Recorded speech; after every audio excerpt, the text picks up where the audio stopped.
चलो ठीक है, फिर शुरू करते हैं आज का लेक्चर। तो लास्ट क्लास में हम लोग सीरीज, पैरेलल और मिक्स, मतलब कुछ रजिस्टर सीरीज में भी नहीं है, पैरेलल में भी नहीं है, मतलब मिक्स्ड है। ठीक है, तो उसका भी प्रॉब्लम सॉल्व किए थे कि कैसे सॉल्व करेंगे उस टाइप के इक्वेशन को और कैसे करंट निकालेंगे। आज मेनली हमको पढ़ना है कि बैटरी के बारे में थोड़ा डिटेल पढ़ेंगे। ठीक है, फिर पूरे इस चैप्टर का सबसे मोस्ट इम्पॉर्टेंट लॉ, जिसको हम लोग बोलते हैं किरचॉफ्स लॉ, जो कि 10th में नहीं पढ़ना है तुमको, वो पढ़ाया जाएगा तुमको 12th में, बट यहाँ पे हम पढ़ेंगे, उसका बहुत यूज़ है। ठीक है, तुम जैसे 10th क्लास तक पढ़ोगे ना, तो वहाँ पे सिंपल सिर्फ एक बैटरी पूरे सर्किट में कनेक्ट किया जाता है, कभी भी दो बैटरी कनेक्ट नहीं किया जाएगा तुम्हारे लिए। तुम फिर कंफ्यूज हो जाओगे कि सर दो बैटरी कर दिया, ओम्स लॉ कैसे लगाओ इसमें, तो तुम नहीं लगा पाओगे ओम्स लॉ। ठीक है, तो उसके लिए हम लोग क्या करते हैं, किरचॉफ्स लॉ पढ़ते हैं। बट उससे पहले बैटरी के बारे में थोड़ा बहुत हम लोग डिटेल देखते हैं कि बैटरी में क्या क्या चीज़ें फंक्शन होता है। एक तो हम लोग ने पढ़ा था सेल, याद हो तुम लोग को तो। फिर पढ़ा था हमने पोटेंशियल डिफरेंस, कुछ याद आ रहा है। फिर पढ़ा था हमने वोल्टेज, और एक नया चीज है जिसको हम लोग बोलते हैं इलेक्ट्रो मोटिव फोर्स, जिसको हम लोग बोलते हैं EMF। क्या बोलते हैं, EMF। क्लियर है।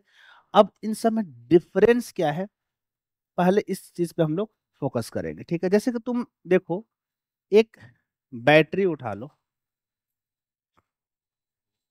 ठीक है, जैसे ये देखो,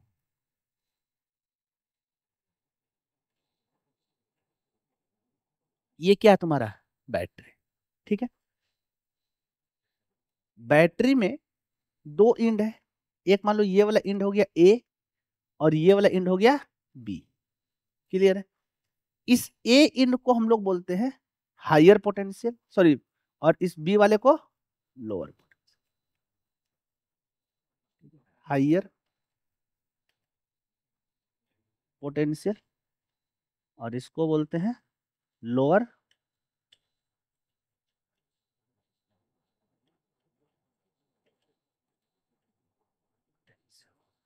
ठीक है, क्लियर है यहाँ तक। मान लो कि एक एग्जाम्पल के तौर पे मैं तुमको बोलता हूँ कि तुमने मार्केट से एक बैटरी परचेज करके लाया। फिलहाल मैं ऐसे बना रहा हूँ। ठीक है, एक बैटरी परचेज करके लाया जिसका कि पोटेंशियल डिफरेंस है 20 वोल्ट। मतलब बोलोगे तुम, जो भी बैटरी परचेज करके लाया उसका पोटेंशियल कितना है, 20 वोल्ट। इस 20 वोल्ट का क्या मतलब समझते हो, क्या इस पॉइंट पे पोटेंशियल 20 वोल्ट है, क्या इस पॉइंट पे है, नहीं। बेसिकली इन दोनों पॉइंट के बीच का पोटेंशियल डिफरेंस, और वो डिफरेंस कितना है, 20 वोल्ट, हम ये जानते हैं। ठीक है, सबसे पहले तो बेसिक सा आइडिया ये चीजें तुम लोग बताओ मुझे कि एक सर्किट में बैटरी करता क्या है, बैटरी का काम क्या है, करंट प्रोवाइड करना, पोटेंशियल डिफरेंस देता है। चलो दोनों थोड़ा थोड़ा सही हो, चार्ज देते हो, चलो मैं यही सुनना चाह रहा था, कोई तो बोलो ये बात कि चार्ज देता है।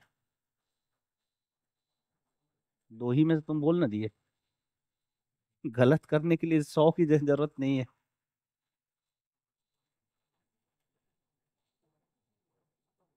देखो,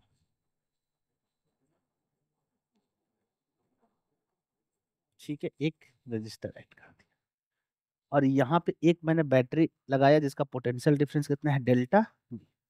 ठीक है, अच्छा एक टर्म मैं यूज करूंगा जिसको हम लोग बोलते हैं इलेक्ट्रिकल एलिमेंट्स। क्या बोलूंगा मैं, इलेक्ट्रिकल एलिमेंट्स। जैसे कि यहाँ पे जो रजिस्टर है वो क्या है, एलिमेंट। अभी तुम सिर्फ रजिस्टर के बारे में पढ़ रहे हो, आगे चल के तुम कैपेसिटर और इंडक्टर, दो और नया एलिमेंट्स आएगा जो कि तुम्हें अभी नहीं पढ़ना है, बट दो और एलिमेंट्स आएगा। जैसे तुमने सुना होगा कि फैन में हम लोग कैपेसिटर लगाते हैं, तो वो भी एक एलिमेंट है, वो भी एक इलेक्ट्रिकल एलिमेंट्स है। ठीक है, तो बेसिकली हम एक सर्किट में ढेर सारे एलिमेंट को कनेक्ट करते हैं। अभी तक तुमको मैं सिर्फ रजिस्टर को कनेक्ट कर रहा हूँ, बाद में हो सकता है मैं कैपेसिटर को भी कनेक्ट कर दूं, या फिर हो सकता है इंडक्टर को भी कनेक्ट कर दूं। ठीक है, समझ में आ रहा है। तो बैटरी बेसिकली करता क्या है ना, कि बैटरी इन सारे एलिमेंट को एनर्जी देने का काम करता है। क्या काम करता है, एनर्जी दे देगा। ठीक है,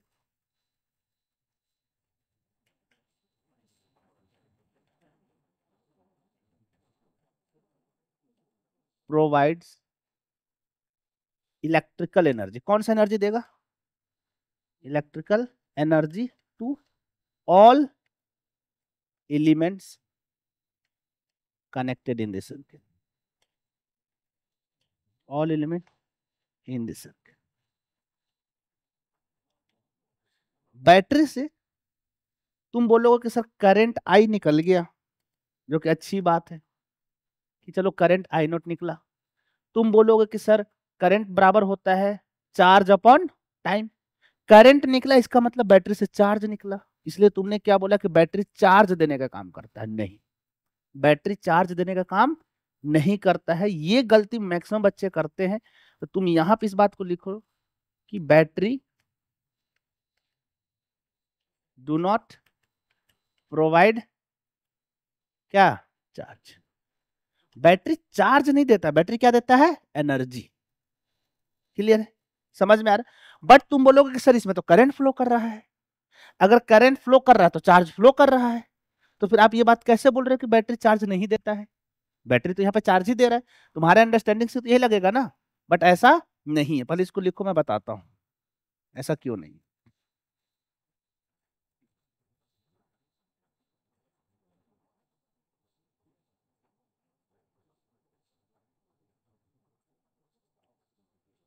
देखो, ये जो है तुम्हारे पास क्या है? रजिस्टर, इसको क्या बोलते हैं हम लोग? कंडक्टर। क्या बोलते हैं इसको? कंडक्टर। कंडक्टर में होता है कंडक्शन इलेक्ट्रॉन, अगर तुमको याद हो तो बताया हूं मैं एक लेक्चर में, conduction electron. Conduction electron basically free electron, उस फ्री इलेक्ट्रॉन की वजह से ही उस कंडक्टर में करंट फ्लो कर रहा है, मतलब इलेक्ट्रॉन का फ्लो हो रहा है। जैसे कि इंसुलेटर ले लो, तो इंसुलेटर में तुम्हारा कंडक्शन इलेक्ट्रॉन नहीं होता है, इसलिए उसमें करंट फ्लो नहीं करता है। ठीक है, अच्छा, ये जो कंडक्शन इलेक्ट्रॉन है नॉर्मली हाई स्पीड से घूमते रहता है।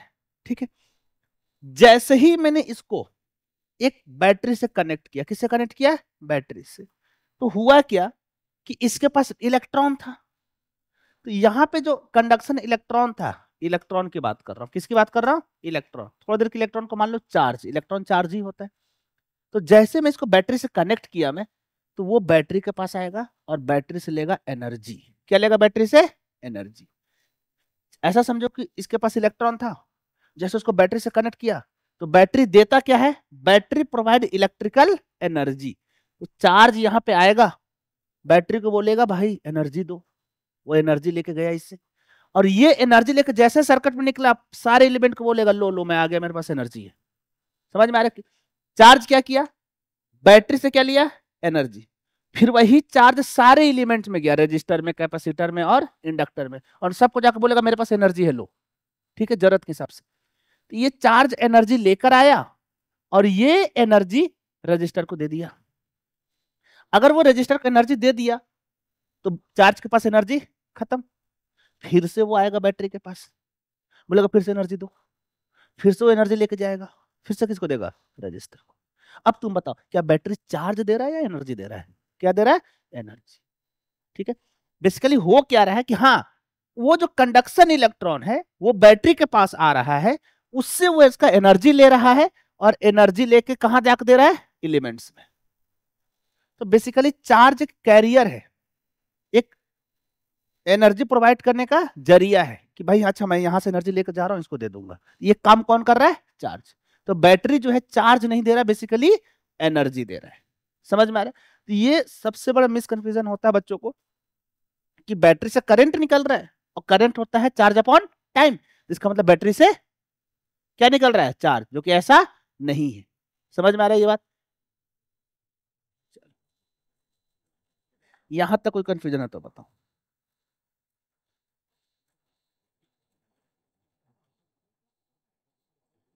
चलो, हो गया यहां तक? क्लियर है? तो बैटरी के बारे में थोड़ा बहुत समझ में आ गया। अच्छा, एक चीज देखो, और क्या होता है कि बैटरी जो है ना, पोटेंशियल डिफरेंस मेंटेन करता है। क्या मेंटेन करता है? Potential difference across element. Potential difference मतलब मान लो कि अगर इस बैटरी का पोटेंशियल डिफरेंस 20 है, तो ये 20 का पोटेंशियल डिफरेंस किसके क्रॉस मेंटेन करेगा? रजिस्टर के क्रॉस। अगर ये पोटेंशियल डिफरेंस है, उसी डिफरेंस की वजह से क्या फ्लो कर रहा है? करंट। क्लियर है? तो बैटरी काम करता है पोटेंशियल डिफरेंस को मेंटेन करने का। अच्छा, ये भी मैं नहीं बोल सकता हूं कि कांस्टेंट पोटेंशियल डिफरेंस मेंटेन करता है, ऐसा भी नहीं है। जैसे तुम एक बैटरी खरीद के लाते हो तो धीरे धीरे डिग्रेड होता है ना, उसका पोटेंशियल कम होता है ना, तो तुम कांस्टेंट भी नहीं बोल सकते हो। सोचो कि जब तुमने बैटरी को कनेक्ट किया तो उसके पास एनर्जी था, चार्ज क्या किया? उस एनर्जी को ले जाकर बांट दिया, रजिस्टर में बांट दिया, तो भाई इसके पास खत्म हो रहा है ना। ऐसा थोड़े कि इसके पास अलादीन का चिराग है, खत्म ही नहीं हो रहा है, तुम लिए जा रहे हो बचा हुआ, लिए जा रहे हो बचा हुआ, ऐसा तो नहीं होता है। मतलब यहां से अगर लेके गया तो इसका एनर्जी कम हो गया, एक टाइम आएगा इसका एनर्जी पूरा खत्म हो जाएगा, बैटरी डेड। ये सुने हो ना भाई? जैसे कि तुमने एक बैटरी खरीद कर लाया, चल रहा है चल रहा है चल रहा है, फिर उसके बाद धीरे धीरे वोल्टेज कम होता है, होते होते जीरो, खत्म। समझ में आ रहा है ये बात? खत्म क्या हुआ? खत्म ही होगा, उसका एनर्जी खत्म। जैसे ही उसका एनर्जी खत्म हो गया तो वो पोटेंशियल डिफरेंस को मेंटेन नहीं कर पा रहा है। क्लियर है यहां तक? चलो चेंज कर दो इसको।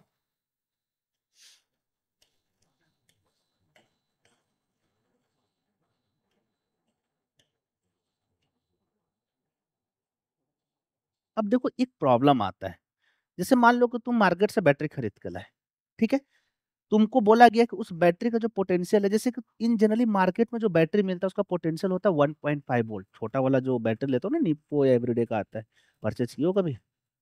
जैसे जो तुम्हारा टीवी रिमोट में लगता है, एसी के रिमोट में जो लगता है, वो बैटरी जनरली 1.5 वोल्ट का होता है, ठीक है, या फिर कोई 0.9 वोल्ट का होता है। चलो मैं समझने के लिए तुमको एग्जांपल ले लेता हूँ, अच्छा सा 20 वोल्ट का बैटरी, ठीक है, कितना ले लिया मैं? 20 वोल्ट का बैटरी। अभी क्या इस बैटरी की इंड पे पोटेंशियल है, बिल्कुल है। क्या ये बैटरी करंट दे रहा है फिलहाल? नहीं। क्या ये सर्किट में कनेक्टेड है? नहीं। करंट कब देगा? जब इसमें सर्किट पे कनेक्टेड होगा। तो इस वक्त इस बैटरी में जो पोटेंशियल है उसी को हम लोग बोलते हैं इलेक्ट्रोमोटिव फोर्स। क्या बोलते हैं इसको? Electromotive force, EMF। समझ में आया? अच्छा, नाम से भूल मत जाना कि ये फोर्स है तो इसका यूनिट न्यूटन नहीं होगा। ये क्या है? इलेक्ट्रोमोटिव फोर्स, बट इसका यूनिट क्या होगा? वोल्ट, क्योंकि ये पोटेंशियल देने का काम कर रहा है। तो नाम से कंफ्यूज मत हो जाना कि कहीं आ गया तुमसे क्वेश्चन कि what is the unit of electromotive force, तो पहला ही ऑप्शन रहेगा न्यूटन, तो मार के आगे अच्छा फोर्स है तो न्यूटन होगा, नहीं, बट इसका यूनिट क्या है? वोल्ट। क्यों वोल्ट है? कि ये पोटेंशियल देने का काम करता है। तुमको ये नहीं पढ़ना कि ये पोटेंशियल देता कैसे है। जैसे कि जो जनरेटर लगाते हो तुम, ठीक है, तो जनरेटर तुमने लगाया तो वो कुछ पोटेंशियल बनाया है ना, कुछ पोटेंशियल बनाएगा ना, वो उसी को हम लोग क्या बोलते हैं? Electromotive force. क्लियर है? अभी मैं इसको कनेक्ट नहीं किया हूं, जैसे ही इसको मैं एक सर्किट से कनेक्ट कर दूंगा तो फिर वो क्या करेगा? बैटरी बन जाएगा और ये पोटेंशियल डिफरेंस देना शुरू कर देगा। और किसके बराबर पोटेंशियल देगा? जितना इसका ईएमएफ है। क्लियर है? आइडियल केस में ये हो गया तुम्हारा इलेक्ट्रोमोटिव फोर्स, ईएमएफ। तो जैसे तुम बैटरी खरीद के लाते हो ना, तो अगर वो 20 वोल्ट का बैटरी है तो वो उसका क्या है? EMF, पोटेंशियल नहीं है, वो क्या बोलते हैं हम लोग? EMF। ठीक है, तो वो बैटरी का EMF होता है। जैसे तुमने मार्केट में गए, तुमने उसको जाकर बोला कि अच्छा एक सेल दे दो मुझे टीवी वाली, तो वो तुमको दे दिया, तो उसमें लिखा हुआ 1.5 वोल्ट, तो वो क्या? उसका पोटेंशियल डिफरेंस है, उसको हम लोग जनरली क्या बोलते हैं? EMF। वो बैटरी का EMF है, इलेक्ट्रोमोटिव फोर्स। क्लियर है? अच्छा, जब ऐसा देखा गया कि इस बैटरी को, ऐसा समझो कि इस बैटरी को मैं एक रजिस्टर से कनेक्ट कर दिया है। किससे कनेक्ट करता हूं मैं? एक रजिस्टर से। ठीक है, मान लो कि इसका रेजिस्टेंस है 10 ओम। कितना है? 10 ओम। कैपिटल आर बराबर 10 ओम। क्या अब इस बैटरी से करंट निकलेगा? हाँ। कहां से निकलेगा? बैटरी के पॉजिटिव टर्मिनल से। अगर ओम्स लॉ लगाऊंगा मैं, तो ओम्स लॉ से क्या जाएगा? V बराबर I R। V कितना है? 20 बराबर I, और R कितना है? 10, तो I बराबर कितना हो जाएगा? 2 एम्पियर। इसका मतलब कि इससे कितना करंट जाएगा? 2 एम्पियर। समझ में आ गया यहाँ तक? ठीक है, ऐसा जाना चाहिए, तुम प्रैक्टिकल कर रहे हो। करंट कितना जाना चाहिए? 2 एम्पियर, जो कि जाएगा भी। ठीक है, बट अच्छा, फिर इसके क्रॉस तुम पोटेंशियल मेजर करोगे, किसके क्रॉस? रजिस्टर के क्रॉस। तो अब तुम ओम्स लॉ किसके, अभी मैंने ओम्स लॉ किस में लगाया? पूरे सर्किट में। अब ओम्स लॉ किस में लगाऊंगा? रजिस्टर में। अगर मैं रजिस्टर में पोटेंशियल डिफरेंस लगाया तो डेल्टा वी बराबर क्या लिखूंगा? I R. हमको इसका डेल्टा वी निकालना है। तो आई कितना आया है? 2, और आर कितना है? 10। मतलब कितना हो जाएगा पोटेंशियल डिफरेंस? 20 वोल्ट। मतलब बैटरी का पूरा पोटेंशियल कहाँ जाना चाहिए? रजिस्टर पे, 20 पे चला जाएगा। तो यहाँ पे, अच्छा क्या इस इंड का पोटेंशियल 20 है? क्या इस इंड का है? इन दोनों का डिफरेंस है। अगर मैं इसको ए बोल दूं और इसको बी बोल दूं, तो V A minus V B बराबर 20। ये है, समझ में आया यहां तक? ये आइडियल होना चाहिए था। अगर मैं सर्किट को सॉल्व करूंगा तो आइडियल होना चाहिए था, बट हम लोग कुछ ऐसा इक्विपमेंट अभी पढ़ाया नहीं हो तुमको। एक एमीटर डिवाइस होता है जिससे हम लोग करंट मेजर करते हैं, एक वोल्ट मीटर डिवाइस होता है जिससे हम लोग पोटेंशियल डिफरेंस मेजर करते हैं। ठीक है, तो हमने जब उसको डिवाइस से कनेक्ट किया ना, तो डिवाइस से कनेक्ट करके देखा तो ये जो करंट आई आ रहा है वो आ रहा है 1.5 एम्पियर। ये क्या हो रहा है? जब इसके क्रॉस पोटेंशियल डिफरेंस देखा गया इसके क्रॉस, तो ये आ रहा है 15 वोल्ट। कितना आ रहा है? 15 वोल्ट। ये जो मैंने सॉल्व किया सर्किट, और ये कौन सा डेटा है? एक्चुअल, जो तुमने एक्सपेरिमेंट किया। क्या किया? Experimental data. और ये कौन सा डेटा है? थ्योरेटिकल। लैब में जाते हो ना, तो लैब में जाते हो तो एक तुम एक्सपेरिमेंट परफॉर्म करते होगे, तो एक डेटा वो जो तुम नोट करते होगे, और एक वो डेटा जो आना चाहिए था थ्योरी के अकॉर्डिंग। दोनों को मिलाया गया तो अलग है। तो मैंने क्या गलत कर दिया ऐसा कि अलग है? ऐसा कर क्या दिया भाई? इसका मतलब हो क्या रहा है? सोचो कि यहां से कायदे से करंट कितना निकलना चाहिए था? 2 एम्पियर। इसमें पोटेंशियल कितना गिरना चाहिए था? 20। बट यहां से करंट कितना निकल रहा है? 1.5, कम हो गया। अच्छा, यहाँ पे पोटेंशियल कितना गया? 15। तो बाकी 5 गया कहाँ? 5 कहाँ गया भाई? हम तो कुछ लगाए नहीं। इसका मतलब कि इसमें कुछ और तो है। क्या है? एक और रेजिस्टेंस है।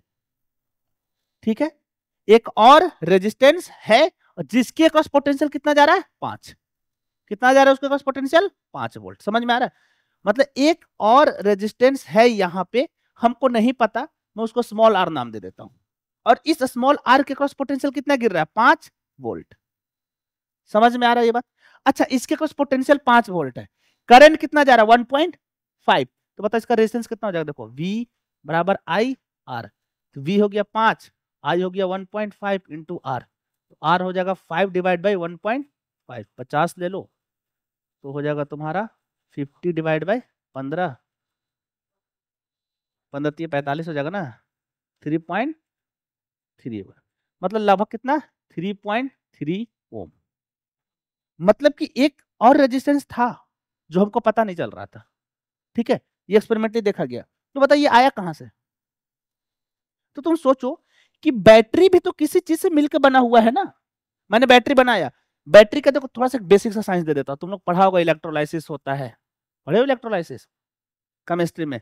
इलेक्ट्रोप्लेटिंग वगैरह होता है, एक एनोड होता है, कैथोड होता है। ठीक है, एक सॉल्यूशन में डाला जाता है। बैटरी कुछ ऐसा ही बनता है, ये मैं जाऊंगा इतना डिटेल में। और इसको एक रजिस्टर से जोड़ देते हैं। ठीक है, तो ये एक बैटरी का अंदर का स्ट्रक्चर है। तो भाई ये तो किसी एक चीज से मिलकर बना हुआ है ना, किसी कंडक्टर से। हर एक कंडक्टर का तो रेजिस्टेंस होता ही है, होता है ना। तो बैटरी जिससे भी मिलकर बना है तो उसका खुद का भी रेजिस्टेंस होगा। अभी तक हम उसको हटा रहे थे, इग्नोर कर रहे थे, बट इसका मतलब उसका कुछ रेजिस्टेंस है। तो ये कौन सा रेजिस्टेंस है? बैटरी का। क्या ये बैटरी के अंदर है? हाँ। तो इसलिए हम इसको क्या बोलते हैं? Internal resistance. क्या बोलते हैं? Internal resistance. ये जो स्मॉल आर है इसको क्या बोलते हैं? Internal resistance. क्लियर? अगर मैं तुमको बोलूंगा कि बैटरी आइडियल है, क्या है बैटरी? Ideal battery. एक हो सकता है रियल बैटरी, रियल बैटरी। तुमको मैं फिजिक्स में केस पढ़ाया था, याद करो, कि हम लोग बहुत बार केस फिजिक्स में आइडियल केस लेकर चलते हैं। जैसे कि मान लो कि एक ब्लॉक को गिराया मैं, तो हम लोग जनरली एक्सेलरेशन क्या लेते हैं, जी। क्या एक्चुअल में जी ही होगा, नहीं, ईयर भी तो है। तो हमने जो जी लिया ना वो आइडियल केस है। कैसा, आइडियल, मतलब इसका जो बाकी का जो इफेक्ट उसको हटा दिया, ठीक है।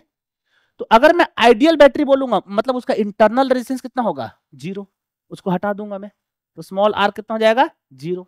बट अगर मैं बोलूंगा नहीं रियल बैटरी है, इसका मतलब उसमें स्मॉल आर 0 नहीं होगा, कुछ ना कुछ होगा। मैं अगर बोलूंगा चलो इसको गिराओ, तो तुम जो कैलकुलेट करोगे जी बराबर 9.8 आएगा, नहीं। क्यों नहीं आएगा, क्योंकि इसमें एयर है तो कुछ कम हो जाएगा। वो जब जो एक्चुअल डेटा आएगा वो रियल डेटा है। कैसा है, रियल डेटा। तो रियल बैटरी में इंटरनल रेजिस्टेंस होगा।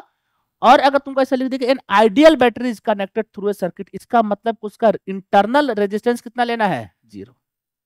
समझ में आ गया ये बात।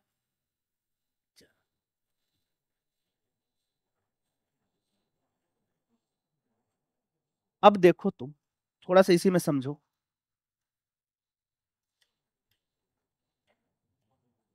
कि ये बैटरी था हमारा, ठीक है। अच्छा, ये जो रेजिस्टेंस आया वो बैटरी के अंदर है, तो क्या मैं रेजिस्टेंस बैटरी के अंदर बनाऊं, गंदा लगेगा देखने में, है ना। इसलिए हम उसको कहां बनाते हैं, थोड़ा सा बाहर। इधर बनाएंगे हल्का बाहर। ये हो गया बैटरी, और ये हो गया उसका इंटरनल रेजिस्टेंस। ये हो गया इसका इंटरनल रेजिस्टेंस। अब मैं इसको कनेक्ट कर रहा हूं किसी दूसरा रजिस्टर से। किससे कनेक्ट कर दिया, दूसरा रजिस्टर। इसको हम लोग क्या बोलेंगे, स्मॉल आर। इसको क्या बोलेंगे, बी। इसको चलिए हम लोग बोलेंगे ई एम एफ। और ई एम एफ को हम लोग डिनोट करते हैं ई से। किससे डिनोट करते हैं, ई से। तो अब हम लोग वी ना लिख के मैं क्या लिखूंगा, ई। अगर ई दिया हो तो इस बैटरी का क्या है, ई एम एफ। और ये इसका इंटरनल रेजिस्टेंस, और ये बैटरी का। अगर ये इंटरनल रेजिस्टेंस ना होता, मान लो मैं एग्जांपल के तौर पे ये इंटरनल रेजिस्टेंस कितना लेता हूं, 20 वोल्ट। सॉरी, पोटेंशियल डिफरेंस कितना ईएमएफ कितना ले लिया, 20 वोल्ट। अगर ये इंटरनल रेजिस्टेंस ना होता तो ये पूरा 20 वोल्ट कहां जाता, यहाँ पे। बट इस इंटरनल रेजिस्टेंस को होने की वजह से क्या यहाँ पे 20 जाएगा या उससे कम, कम जाएगा। तो अब एक बात बताओ, बैटरी 20 प्रोवाइड कर रहा है या 20 से कम प्रोवाइड कर रहा है, 20 से कम। अगर तुम मार्केट से सेल खरीद के लाए 1.5 वोल्ट का, वो उसका ईएमएफ है, क्या है उसका ईएमएफ। बट तुम उसको एक सर्किट से कंप्लीट किए, क्या 1.5 वोल्टेज देगा, नहीं, उससे कम देगा।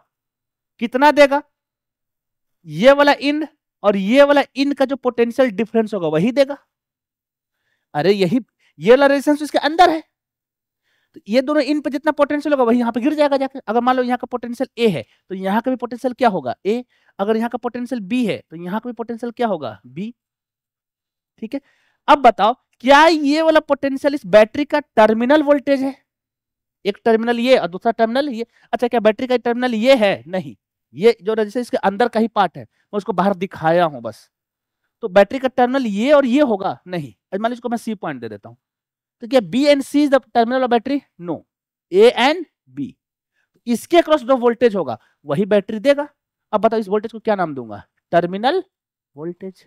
क्या नाम दूंगा, टर्मिनल वोल्टेज।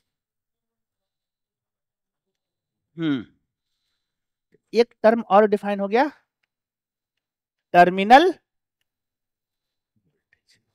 तो अब एक बात बताओ, जो तुम बैटरी खरीद के लाते हो, जो भी बैटरी खरीद के लाते हो, क्या तुमको वो ईएमएफ देता है या टर्मिनल वोल्टेज देता है, नहीं। एक तुमने बैटरी खरीद के लाया, उस पर लेबल किया हुआ कि 20 वोल्ट का है, वो उसका ईएमएफ है कि टर्मिनल वोल्टेज है, ईएमएफ है उसका, क्योंकि वो लेबल है, ठीक है। बट वो जो एक्चुअल पोटेंशियल देगा किसी रजिस्टर को, वो उतना ही देगा या उससे कम देगा, उससे कम देगा। और उसी को हम लोग क्या बोलते हैं, टर्मिनल वोल्टेज। टर्मिनल वोल्टेज को हम लोग जनरली वी से डिनोट करते हैं, किससे, वी से। ठीक है, किससे डिनोट करते हैं, वी से। अच्छा, एक बात बताओ, याद करो, हमने इसका पोटेंशियल 20 माना था, कितना माना था, 20। और इसका पोटेंशियल कितना आया था, 5, याद करो। तो बताओ टर्मिनल वोल्टेज कितना आया, 15। भाई ये 20 था इसके पास, 5 ये ले लिया, तो इन दोनों इन पे कितना बचा, 15। अच्छा, इस यहां का वोल्टेज कैसे निकलेगा, डेल्टा वी बराबर आई इंटू आर। कौन सा आर, स्मॉल आर। तो बता टर्मिनल वोल्टेज क्या लिख दूंगा मैं, E minus I into are. E क्या है इसका, ईएमएफ, और माइनस आई आर क्या है, minus I are is potential drop across internal resistance. ठीक है, हाँ वो तो मैं डेटा लिया हूं समझाने के लिए, कोई जरूरी नहीं कि 15 ही होगा हमेशा। तुम इसको मिटाओ फिलहाल। ठीक है, तो अगर इसको लिखो, इसके बाद एक न्यूमेरिकल करते हैं। निकू शर्मा हेलो।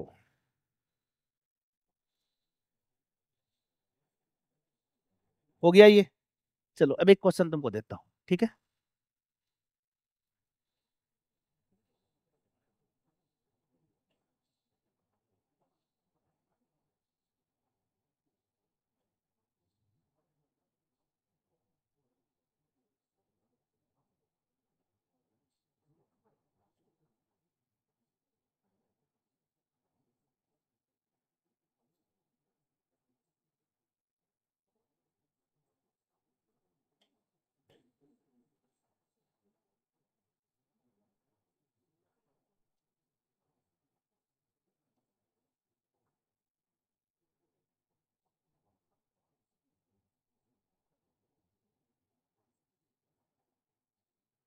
अच्छा, ये इंटरनल रेजिस्टेंस जनरली बहुत कम होता है, ठीक है। इंटरनल है ना, बहुत ही कम। हम ऐसा ही बैटरी बनाएंगे जिसका रेजिस्टेंस कम हो। अगर बहुत ज्यादा डाल दिए तो ज्यादातर एनर्जी तो बैटरी में ही लॉस हो जाएगा। ऐसा सोचो। अच्छा, तुमने पढ़ा था हीट, मैं लास्ट क्लास में पढ़ाया हूँ हीट, ठीक है। कोई भी रजिस्टर में अगर करंट फ्लो कर रहा है तो उसमें हीट भी बनता है। लास्ट लेक्चर जाकर देखना तुम लोग सही से, ठीक है। तो अगर इसमें रेजिस्टेंस है तो उसमें हीट बनेगा। जितना ज्यादा रेजिस्टेंस उतना ज्यादा हीट बनेगा। तो बता इसमें और इसमें किसमें ज्यादा हीट बनेगा, ऊपर वाले में। समझ में आ रहा है ना। तो अगर मान लो कोई एक ऐसा बैटरी बना दे जिसका रेजिस्टेंस बहुत ज्यादा, तो उसमें खुद बहुत ज्यादा हीट होगा, तो फिर तो ब्लास्ट कर जाएगा। ऐसा सोचो ना कि एक बैटरी है, तुम ऐसा देखते हो ना कभी कभी बैटरी क्या होता है, गर्म हो जाता है। इसका मतलब उस बैटरी में हीट ज्यादा बन रहा है।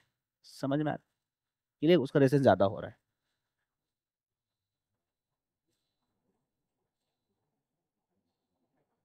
चलो, एक क्वेश्चन दिख रहा है तुमको। सबसे पहले निकालना है फाइंड करंट थ्रू सेल। दूसरा find potential difference through capital R.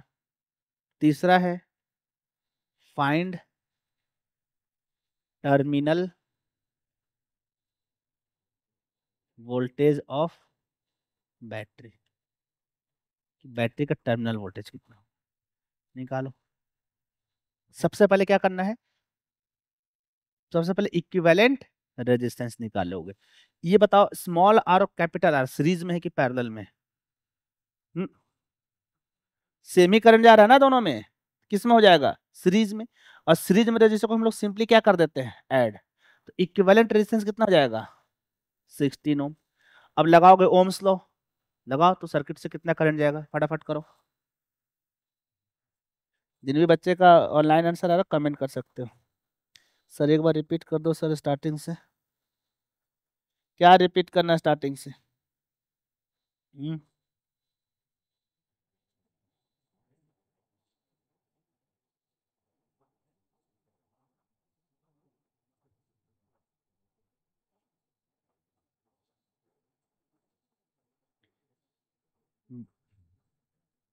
बेटा स्टार्टिंग से रिपीट करना पॉसिबल नहीं है ना, ऑलरेडी 30 मिनट का लेक्चर आगे बढ़ गया है। तुम उसको लास्ट में जब लेक्चर कंप्लीट हो जाए तो तुम उसको देख लेना।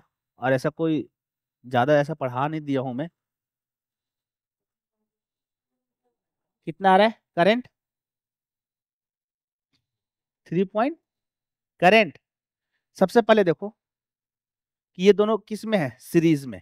तो आर इक्विवेलेंट क्या हो जाएगा, capital R plus small R. कितना हो जाएगा, 13 + 3 कितना हो जाएगा। अच्छा एक काम करो, सुनो, इसको 48 वोल्ट ले लो, थोड़ा गंदा लग रहा है ना, के लिए। ठीक है, आर इक्विवेलेंट निकल गया।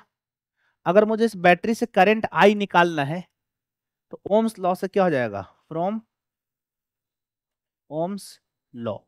ओम्स लॉ क्या कहता है, डेल्टा वी बराबर आई आर। तो यहाँ पे डेल्टा वी कितना है 48। देखो ये एक्चुअली लिखने का तरीका गलत है, बट फिलहाल तुम लोग इससे ही सॉल्व करो। आगे मैं जैसे किरचॉफ लॉ समझा दूंगा तो बहुत अच्छे से पूरा सीक्वेंस में आ जाएगा ये। आई इंटू आर कितना है 16। तो आई बराबर कितना आ जाएगा 48 divide by 16 that is 3 ampere. Clear है। तो बैटरी से करंट कितना निकला 3 एम्पियर। ठीक है, तो पहला पार्ट का तो आंसर हो गया। दूसरा तुमसे क्या पूछ रहा है, find potential difference across R. कौन सा आर, ऊपर वाला। ठीक है, तो पार्ट 2 का देखो, पोटेंशियल डिफरेंस मतलब कि डेल्टा वी अक्रॉस आर। क्या लिखूंगा I into R. Ohm's law लगा दिया। किसमें ओम्स लॉ लगाया, पूरे सर्किट में नहीं, किसमें लगाया, बड़े वाले आर में।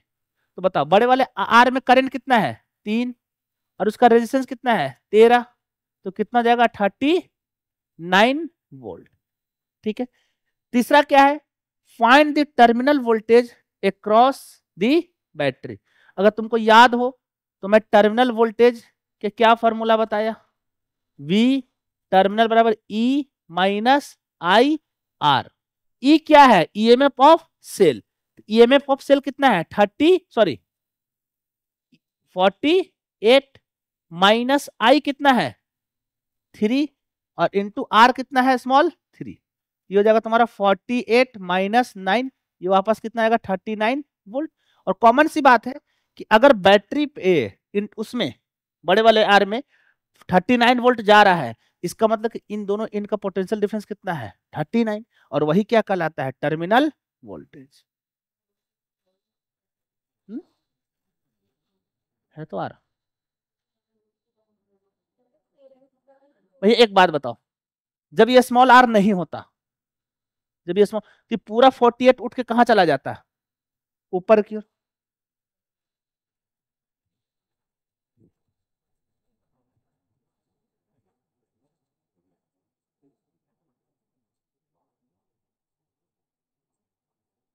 समझ में आया ये, हो गया, कर लोगे। अभी मैं एक रजिस्टर ऐड किया, हो सकता है एक से ज्यादा रजिस्टर ऐड कर दूं। ठीक है, तो सबको ऐड करके तुम कर सकते हो। तो तुमको आज समझ में आएगा कि टर्मिनल वोल्टेज क्या होता है। ठीक है,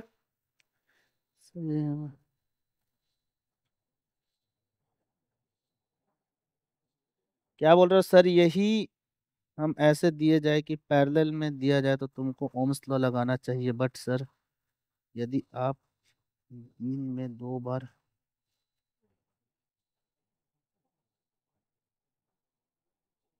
चलो ठीक है, ये क्लियर है यहाँ तक।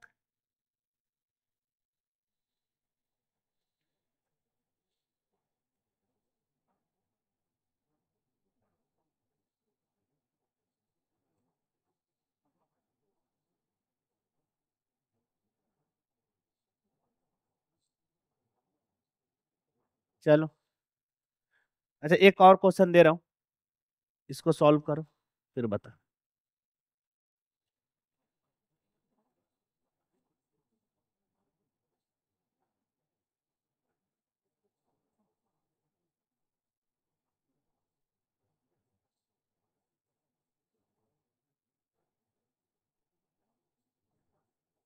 ठीक है, मान लो ये हो गया तुम्हारा 50 वोल्ट का, और ये हो गया 3 ओम, ये हो गया 17 ओम, और ये हो गया 30। ठीक है, सर्किट समझ में आ गया। इसको नाम दे देता हूं मैं R1, इसको नाम दे देता हूं R2, और ये क्या जगह स्मॉल r। ठीक है, सेम क्वेश्चन है, you have to find the current through the cell. क्या निकालना है, current through the cell.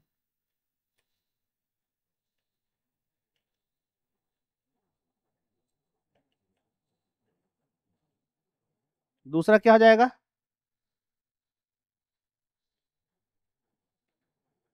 Potential drop across each resistor. Third terminal voltage of battery, ये निकालो।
वन का कितना आएगा 17 वोल्ट, R2 का 30, और ये इंटरनल रेजिस्टेंस के क्रॉस 3 वोल्ट।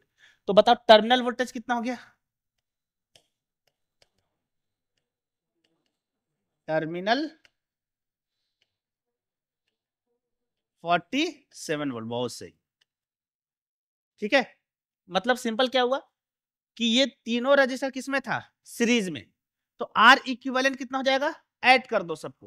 तो आर इक्विवेलेंट तुम्हारा आ रहा है 50 ओम। तो आई बराबर क्या हो जाएगा? V अपॉन आर इक्विवेलेंट, मतलब 50 अपॉन 50, दैट इज 1 एम्पियर। क्या आ जाएगा? 1 एम्पियर। तो हमें बैटरी से करंट कितना मिला? 1 एम्पियर। तो यहाँ पे पोटेंशियल कितना ड्रॉप कितना चला जाएगा? डेल्टा V बराबर I इंटू आर, मतलब 17 इंटू 1 17 वोल्ट, यहाँ 30 वोल्ट और यहाँ 3 वोल्ट। टर्मिनल वोल्टेज V बराबर E माइनस आई आर। ई कितना है? 50 माइनस 1 इंटू 3, कितना जगह? 47।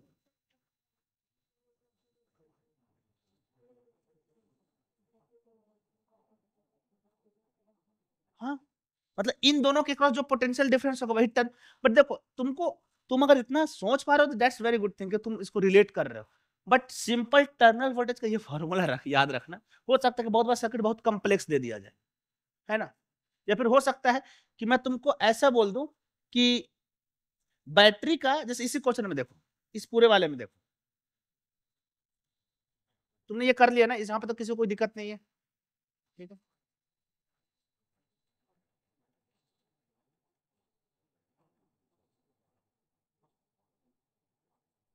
ऐसा समझो, ये मिटा दूं मैं और मैं बोल दूंगा ये आर है। क्या है? आर, मुझे नहीं पता, बट मैं बोल देता हूं कि इससे जो बैटरी का जो टर्मिनल वोल्टेज है वी टी, क्या है बैटरी का टर्मिनल वोल्टेज? वो है 47 वोल्ट। क्या बोल दिया? 47। समझ में आ रहा है?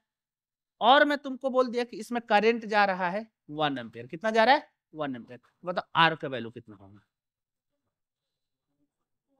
हाँ, तुम ये बोलना चाहते हो ऊपर में 47 हो जाएगा, तो 47 इंटू 1 कर देंगे, यही हो जाएगा। अच्छी बात है। बट अभी मान लो, सोचो कि एक और रजिस्टर यहाँ जोड़ दिया मैं पैरेलल में, तो अब पहले इसको सॉल्व करोगे ना, इसमें ज्यादा समय लगेगा ना। यहां से भी आंसर आएगा, बट इसमें टाइम ज्यादा लगेगा और इसमें टाइम कम लगेगा। डायरेक्ट फॉर्मूला डालो, V बराबर E minus I are. V कितना हो जाएगा? टर्मिनल वोल्टेज 47, ई में 50 हो गया, माइनस आई हो गया 1 इंटू आर। आर का वैल्यू कितना हो जाएगा? 3। डायरेक्ट आ गया यहाँ से। ठीक है ना? तुमको अभी मैं सिंपल सर्किट दे रहा हूँ तो तुमको लग रहा है कि ऊपर से सॉल्व करना आसान है, बट मैं ऐसा सिंपल सर्किट नहीं दूंगा तुमको। मैं कम्प्लेक्स क्यों नहीं कर रहा हूँ कि तुम लास्ट लेक्चर सही से पढ़े नहीं हो ना। वरना इसको मैं पूरा कम्प्लेक्स कर देता, पैरेलल भी डाल देता, सीरीज भी डाल देता, फिर तुम इसी से जाते। ठीक है, क्लियर है यहाँ तक? अब अगला हेडिंग डालो, जो कि आज का सबसे इंपॉर्टेंट लेक्चर है, टॉपिक है। क्या बताया था? बताओ सबसे इंपॉर्टेंट क्या पढ़ने वाले थे हम लोग? किरचॉफ्स, हाँ बोल नहीं पा रहे हो। कैसे कैसे नाम है, इसलिए बोलता हूँ तुम लोग पढ़ के अगर कुछ करते, अगर मान लो कि तुम अगर आज एक लॉ दे देता तो वेदांस लॉ ऑफ फिजिक्स हो जाता, खतरनाक सा ऐसा कुछ है। हाँ तो ठीक है, वो झेलते, अभी तुम झेल रहे हो।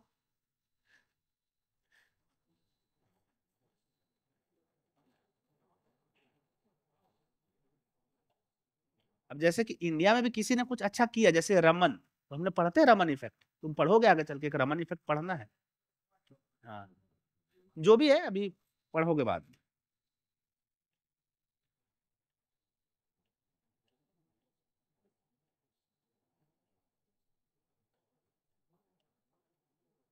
किरचॉफ्स, देखो किरचॉफ्स ने दो लॉ दिया था, जैसे न्यूटन ने कितने लॉ दिए थे, तीन, उसी तरह से किरचॉफ्स ने दो लॉ दिए, ठीक है, फर्स्ट लॉ एंड सेकेंड, ठीक है।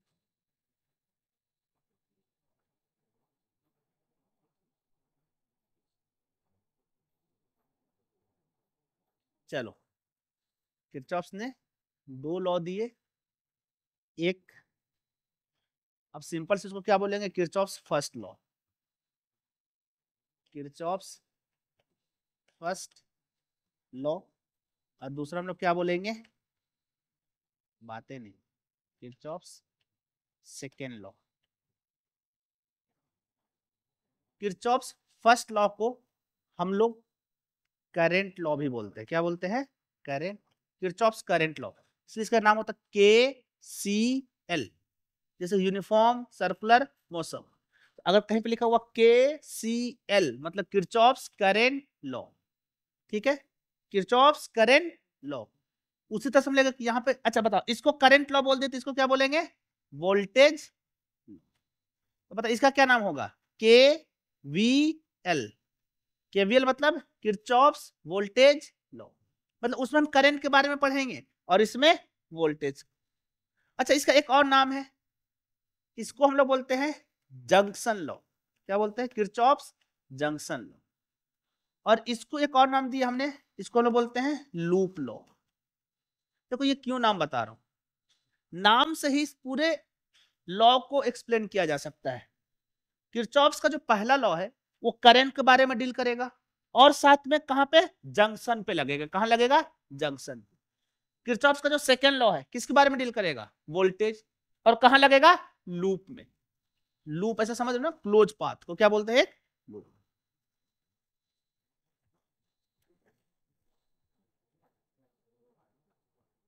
हाँ मतलब ठीक है, अभी क्लोज पाथ है, तुमको अभी ये भी दिखाऊंगा, ठीक है, क्लियर है यहां तक, चलो।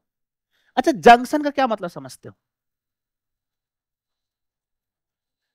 तुम रेलवे स्टेशन से, हाँ जहां से, हाँ मतलब तीन ब्रांच आके मिले मिनिमम, कितने, तीन। अच्छा तुम देखे होगा ना कि दिल्ली जंक्शन हो गया, पटना जंक्शन हो गया, कोटा जंक्शन हो गया, ठीक है, बट हर एक स्टेशन का नाम जंक्शन नहीं होता है।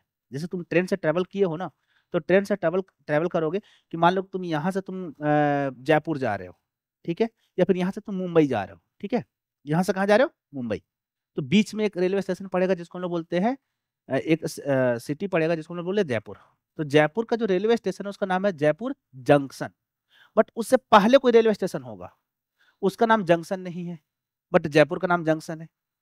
तो तुमने कभी फोकस करने की कोशिश किया कि आखिर इसका नाम जंक्शन और इसका नाम जंक्शन क्यों नहीं, ये भेदभाव क्यों।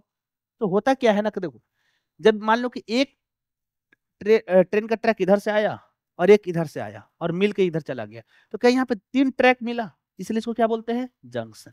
बट एक ऐसा हुआ कि एक आया सीधा निकल गया, यहाँ पे कोई आके मिला क्या, नहीं, जैसे सोचो कि यहाँ से आया ये स्टेशन है और ऐसे निकल गया, तो ये जंक्शन है, नहीं, और ये क्या है, जंक्शन। तो कभी भी अगर तुम ऐसा देखते हो कि कोई रेलवे स्टेशन जंक्शन है, उसका मतलब होता है कि दो से ज्यादा डिफरेंट लाइन आके आपस में मिल रहा है, ठीक है।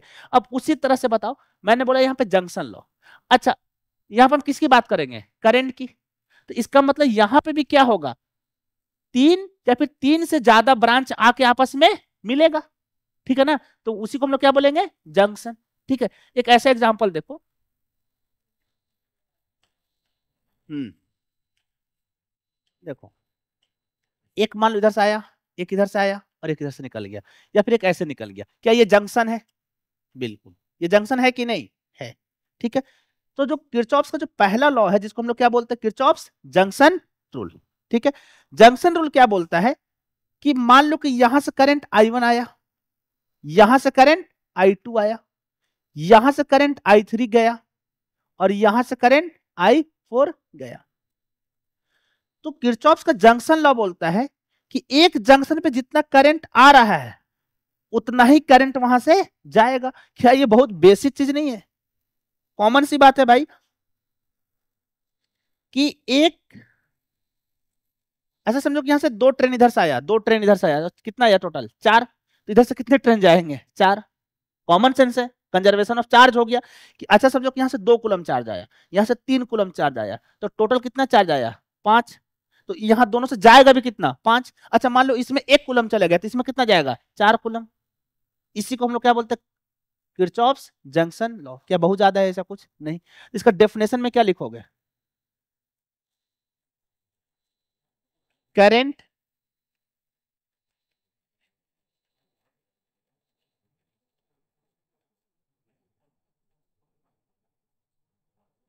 इज इक्वल टू, क्या लिखेंगे, करंट लिविंग, यही होगा ना, कि एक जंक्शन पे जितना करंट आ रहा है उतना ही करंट वहां से जाएगा। कहानी खत्म।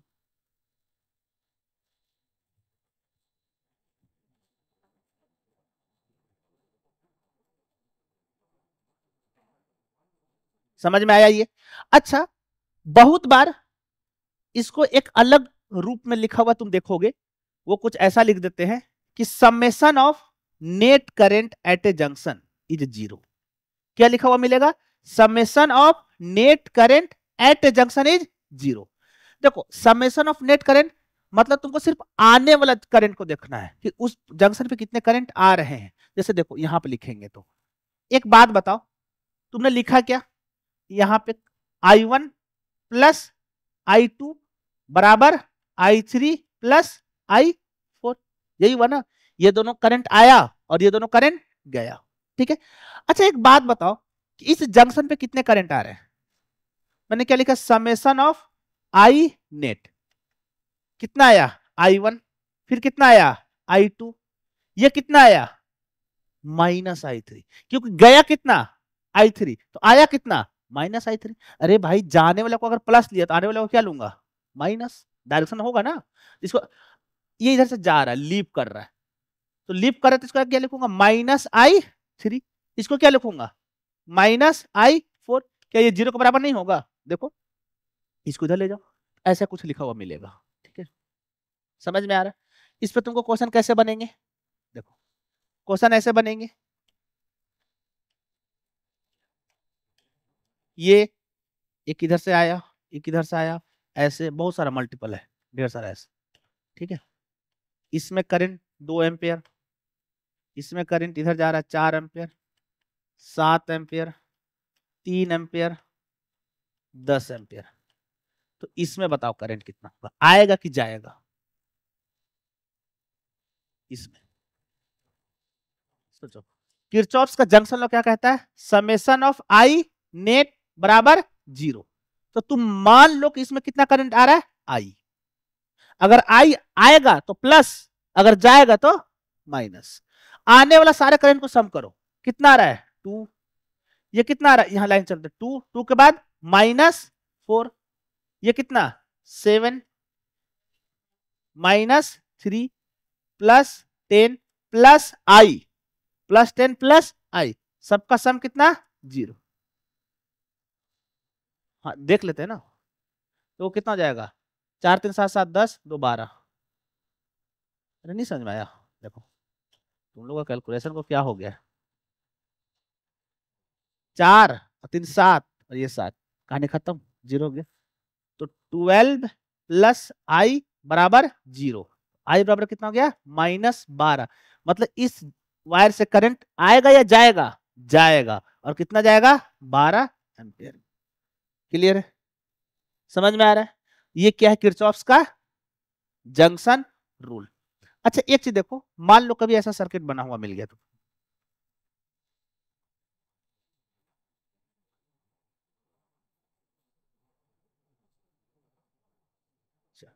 बताओ मुझे इस पे कितने जंक्शन है, कितने जंक्शन है इसमें? तो कौन कौन सा? एक ये और एक ये, बस। ये जंक्शन नहीं है, ये जंक्शन नहीं है, ये जंक्शन नहीं है, ये जंक्शन नहीं। हाँ, इनका एक नाम होता है जिनको लोग बोलते हैं नोड। क्या बोलते हैं? नोड। ये सब क्या है? नोड। ये भी नोड है, सब नोड है, बट इसमें जंक्शन कौन है? सिर्फ ये दो। इनको क्या बोलेंगे हम लोग? जंक्शन। क्लियर है? समझ में आया? कोई कंफ्यूजन यहां तक? हो गया? तो किरचॉफ्स का लूप लॉ तो लगा लोगे, एंड द मोस्ट इंपॉर्टेंट अब आता है किरचॉफ्स का, सॉरी, हमने अभी क्या लगाया? किरचॉफ्स के जंक्शन लॉ। अब हम क्या लगाएंगे? किरचॉफ्स के लूप लॉ। तो हेडिंग डालो, लिखो किरचॉफ्स लूप लॉ।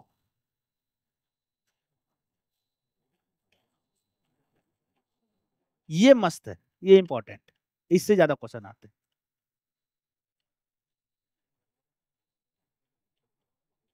जिसको हम लोग क्या बोलते हैं शॉर्टकट में? के V L, Kirchhoff's voltage law.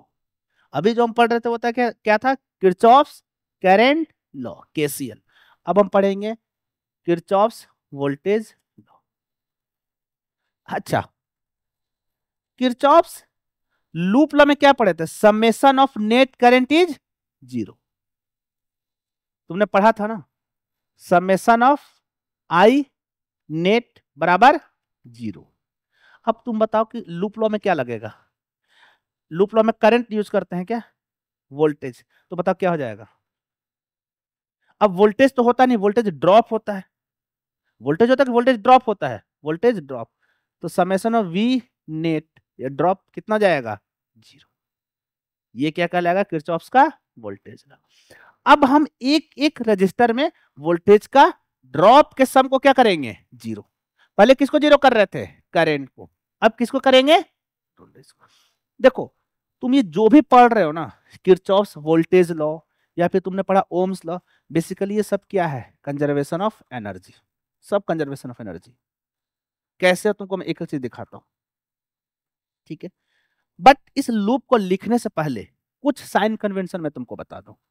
जैसे कि हमने देखा ना कि जंक्शन पे अगर करंट आएगा तो उसको क्या लेना है? प्लस। करंट जाएगा तो उसको क्या लेना है? माइनस। एक डायरेक्शन बना ना, जैसे हम लोग जब इक्वेशन ऑफ मोशन सॉल्व करते हैं तो किसी एक डायरेक्शन को प्लस मान लेते हैं, तो उस डायरेक्शन में जो भी वेरिएबल्स उसको क्या लेंगे? पॉजिटिव। और उसके अपोजिट डायरेक्शन को क्या लेंगे? नेगेटिव। तो सेम चीज यहाँ पे है। देखो, एक सिंपल सर्किट से चलते हैं।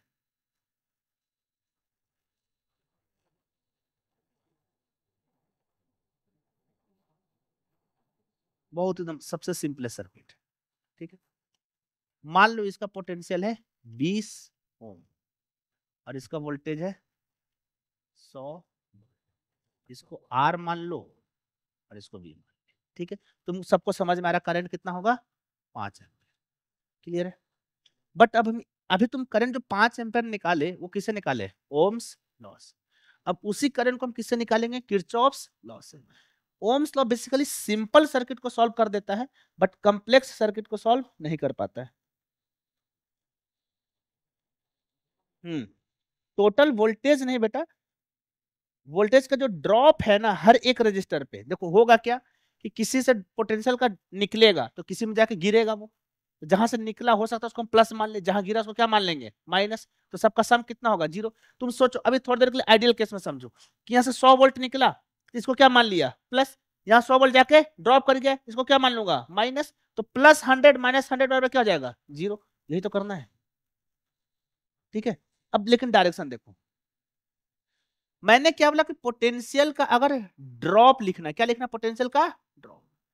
तुमको क्या करना है कि जब भी किरचॉफ्स का वोल्टेज लॉ लगाना होगा तो तुमको एक लूप में करंट मान लेना होगा खुद से कि करंट किधर जा रहा है पूरे एक लूप में। चाहे तो तुम करंट को मान लो कि ऐसे फ्लो कर रहा है, और मान लो कि इसमें करंट कितना फ्लो कर रहा है? आई। कितना करंट फ्लो कर रहा है? आई। कोई बोलेगा सर मैं क्लॉकवाइज ही क्यों मानूं? तो अगर तुम्हारा मन है तो तुम काउंटर क्लॉकवाइज भी मान लो, कोई दिक्कत उससे नहीं है। अगर तुम सही हुए तो पॉजिटिव आएगा, अगर तुम गलत हुए तो नेगेटिव आएगा। मतलब मान लो कि अगर मैं क्लॉकवाइज माना तो करंट सॉल्व करने पे कितना आएगा +5। देखो करंट इधर से निकल रहा है ना, इसमें कितना आएगा +5। अगर मैं एंटी क्लॉकवाइज मानूंगा तो करंट कितना आएगा -5। तो माइनस क्या बता रहा है कि तुमने जो डायरेक्शन माना वो गलत है, उसके उल्टा मानो, यही बताता है ना माइनस। क्लियर है? अब देखो इसमें तुमको करना क्या है कि पूरे सर्किट पे किसी भी एक पॉइंट को पकड़ लो, किसी भी एक पॉइंट को, जहां भी तुम्हारा मन हो, जहां भी। चलो मैं एग्जांपल के लिए यहां पे पकड़ लेता हूं इस पॉइंट। तुम यहां से घूमना शुरू करो, तुम्हारा मन तुम जिधर भी घूम जाओ। तुम्हारा मन तो तुम ऐसे भी जा सकते हो, तुम्हारा मन तो ऐसे भी जा सकते हो, जिधर से भी मन है जाओ, ठीक है। बट है क्या कि तुम यहां से निकले तो घूम के वापस यहां पे ही आओ, तब तो लूप कंप्लीट होगा। मान लो कि तुम यहां से चले चलते चलते चलते यहां पहुंच के छोड़ दिए, पूरा इक्वेशन लिखे नहीं, क्या ये लूप कंप्लीट हो गया? नहीं। लूप कब कंप्लीट होगा? जब तुम यहां पे आ जाओगे। समझ में आ रहा है? तो तुमको क्या करना है कि जहां से तुम चलना शुरू किए वहीं पे वापस आ जाओ, ठीक है। मान लो ये पॉइंट है ए, ये पॉइंट है बी, ये पॉइंट है सी, ये पॉइंट है डी। तो बता तुम चले कहां से थे? ए से। तू वापस किस पे आ गए? ए पे। तो दोनों का पोटेंशियल डिफरेंस कितना है? 0। मैं जहां से चला वहीं पे वापस आ गया। मान लो कि इस पॉइंट का पोटेंशियल 10 वोल्ट है। कितना है?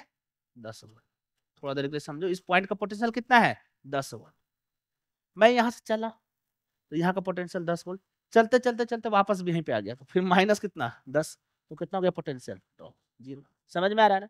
तो एक लूप में पोटेंशियल ड्रॉप का सम कितना होगा? 0। क्लियर? अब लिखना कैसे देखो मैं ये बता रहा हूं।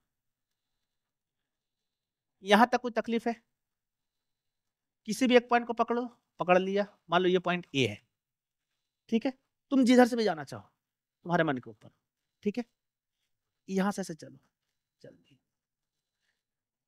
मैंने बताया था कि वायर में कभी भी पोटेंशियल का ड्रॉप नहीं होता है, तो क्या यहां से यहां तक कोई ड्रॉप होगा? नहीं। अब जैसे ही करंट यहां पे पहुंचा तो यहां पे कहां से जा रहा है? लोअर पोटेंशियल से हायर पोटेंशियल। कहां से कहां जा रहा है? लोअर से हायर। तो ड्रॉप प्लस होगा या माइनस? प्लस। पहले कम था, बढ़ गया, तो इसको हम लोग क्या लिखेंगे? प्लस। कितना हो जाएगा? +100 है, यहां पे लिखेंगे +100। क्लियर है? फिर यहां से ऐसे बढ़ते चलो, वापस आ गए यहां। अब बताओ, एक ये पॉइंट और एक ये पॉइंट, इसको मान लेता हूं मैं एक्स और इसको मान लेता हूं वाई। क्या यहाँ पे पोटेंशियल ड्रॉप हो रहा है? हाँ। एक्स का पोटेंशियल ज्यादा या वाई का? एक्स का, क्योंकि current always flow from higher potential to lower potential. तो यहाँ पे ड्रॉप हो रहा है, घट रहा है ना, तो प्लस होगा या माइनस? माइनस। और यहाँ का पोटेंशियल क्या लिखेंगे? V बराबर I इंटू आर। अरे पोटेंशियल का फॉर्मूला क्या होता है? V ओम्स लॉ से, V बराबर I इंटू आर। इसमें I कितना माना हूं मैं? I। हाँ तो क्या लिखूंगा? -I इंटू इसका रेजिस्टेंस कितना? R20। लो, आते आते आते यहां पहुंच गए। अब इसको बराबर कितना कर देंगे? बताओ I बराबर कितना आया? तुमको लग रहा हो कि सर ये सिंपल से सर्किट के लिए आपने एक अलग से लॉ क्यों पढ़ा दिया? ये तो मैं ओम्स लॉ से भी कर सकता था। बिल्कुल कर सकता था, बट ये बहुत सिंपल है, इसके लिए मैं किरचॉफ से लगाऊंगा ही नहीं। जो लगा रहा है वो बेवकूफ है, उसको लगाना ही नहीं है। सिंपल सर्किट दिख रहा है ओम्स लॉ लगा दूंगा, बट जहां पे सर्किट कॉम्प्लेक्स हो गया तो वहां पे ओम्स लॉ तो लगेगा ही नहीं, फिर वहां पे क्या लगाऊंगा? किरचॉफ। क्लियर है? समझ में आया? अच्छा चलो एक और मैं करके दिखा देता हूँ, इससे पहले सिंपल वाला एक दो सर्किट कर लेते हैं, उसके बाद हम लोग आगे करें। सब कर सकते A to Z चीज। मान लो 20 ओम, 30 ओम,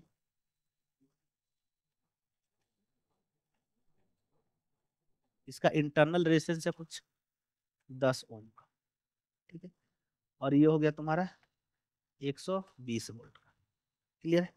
मैं बोलता हूँ find the current in the circuit, कि बैटरी से कितना करंट जाएगा। क्या एक ही लूप है? एक ही लूप है? तुमको एक से ज्यादा लूप दिख रहा है? एक ही लूप है। तो किरचॉफ ने क्या बोला कि सबसे पहले लूप मानो। अच्छा तुम सबको दिख रहा है कि करंट इधर से निकलेगा, क्योंकि अभी एक ही बैटरी है।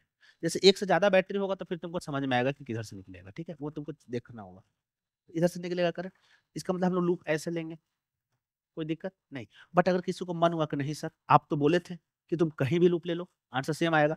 चलो इस बार मैं बोलता हूँ इधर से लिखो, चल दिए, समझ में आया? चलो कितना करंट मान लिए, आई। अब दूसरा काम क्या करना है, समेशन ऑफ वी नेट बराबर 0। एक लूप में कोई भी एक पॉइंट पकड़ो, कोई भी एक पॉइंट, कोई जरूरी नहीं, कोई भी एक पॉइंट पकड़ो। चलो इस पॉइंट को पकड़ ले, यहां से चलना शुरू करते हैं और वापस यहीं आ जाते हैं। मैंने ये भी बोला कि तुमको जिधर से चलना उधर जाओ, कोई तकलीफ नहीं है। तुम्हारा मन है इधर चलो, तुम्हारा मन है इधर चलो, बताओ मैं किधर चलूं, नीचे से चलूं? बढ़िया, मैं दोनों लिख दूंगा, नीचे से भी और ऊपर से भी। सबसे पहले मैं नीचे से चलते हैं, ठीक है? चलो चलो यहाँ से चलते चलते चलते यहाँ आया। अब बताओ कहाँ जा रहा है, हायर पोटेंशियल से लोअर, तो ड्रॉप प्लस या माइनस, माइनस। तो कितना लिखूंगा, -120। कितना इसका पोटेंशियल, 120। चलो आ जाओ, करंट के डायरेक्शन में जा रहे हैं, करंट भी इधर ही से बह रहा है ना इसमें। अब एक बात बताओ, यहाँ का पोटेंशियल ज्यादा और यहाँ का पोटेंशियल कम, तो ड्रॉप माइनस में जा रहा है यहाँ पे भी। और यहाँ का ड्रॉप क्या लिखूंगा, -IR, मतलब -I इंटू 10, या फिर 10I डायरेक्ट लिख दूं, -10I। चलो चलते चलते चलते चलते चलते चलते यहाँ गया, फिर करंट करंट भी इधर ही जा रहा है, मैं भी इधर ही जा रहा हूँ, मतलब हायर पोटेंशियल से लोअर पोटेंशियल, तो ड्रॉप हो रहा है, तो कितना लिखूंगा, -30I। फिर इसमें क्या लिखूंगा, -20I। क्या यहाँ पे पहुंच गया, जहां से चला था वहां आ गया, बराबर 0। सॉल्व करो, देखो -120 -10 -30 कितना देगा, -60I बराबर 0। तो -60I बराबर, इसको ये क्या हो जाएगा, +120। आई बराबर कितना जाएगा, -2। मतलब क्या बोलना चाह रहा है कि करंट तो 2 होगा, बट तुम जिस डायरेक्शन में जा रहे हो उस डायरेक्शन में नहीं होगा, किधर होगा, उसका उल्टा। तुमने किधर माना था, काउंटर क्लॉकवाइज, इसका मतलब करंट किधर जाएगा, क्लॉकवाइज। और तुमको भी दिख रहा है करंट यहां से निकलता है। समझ में आ रहा है ये बात?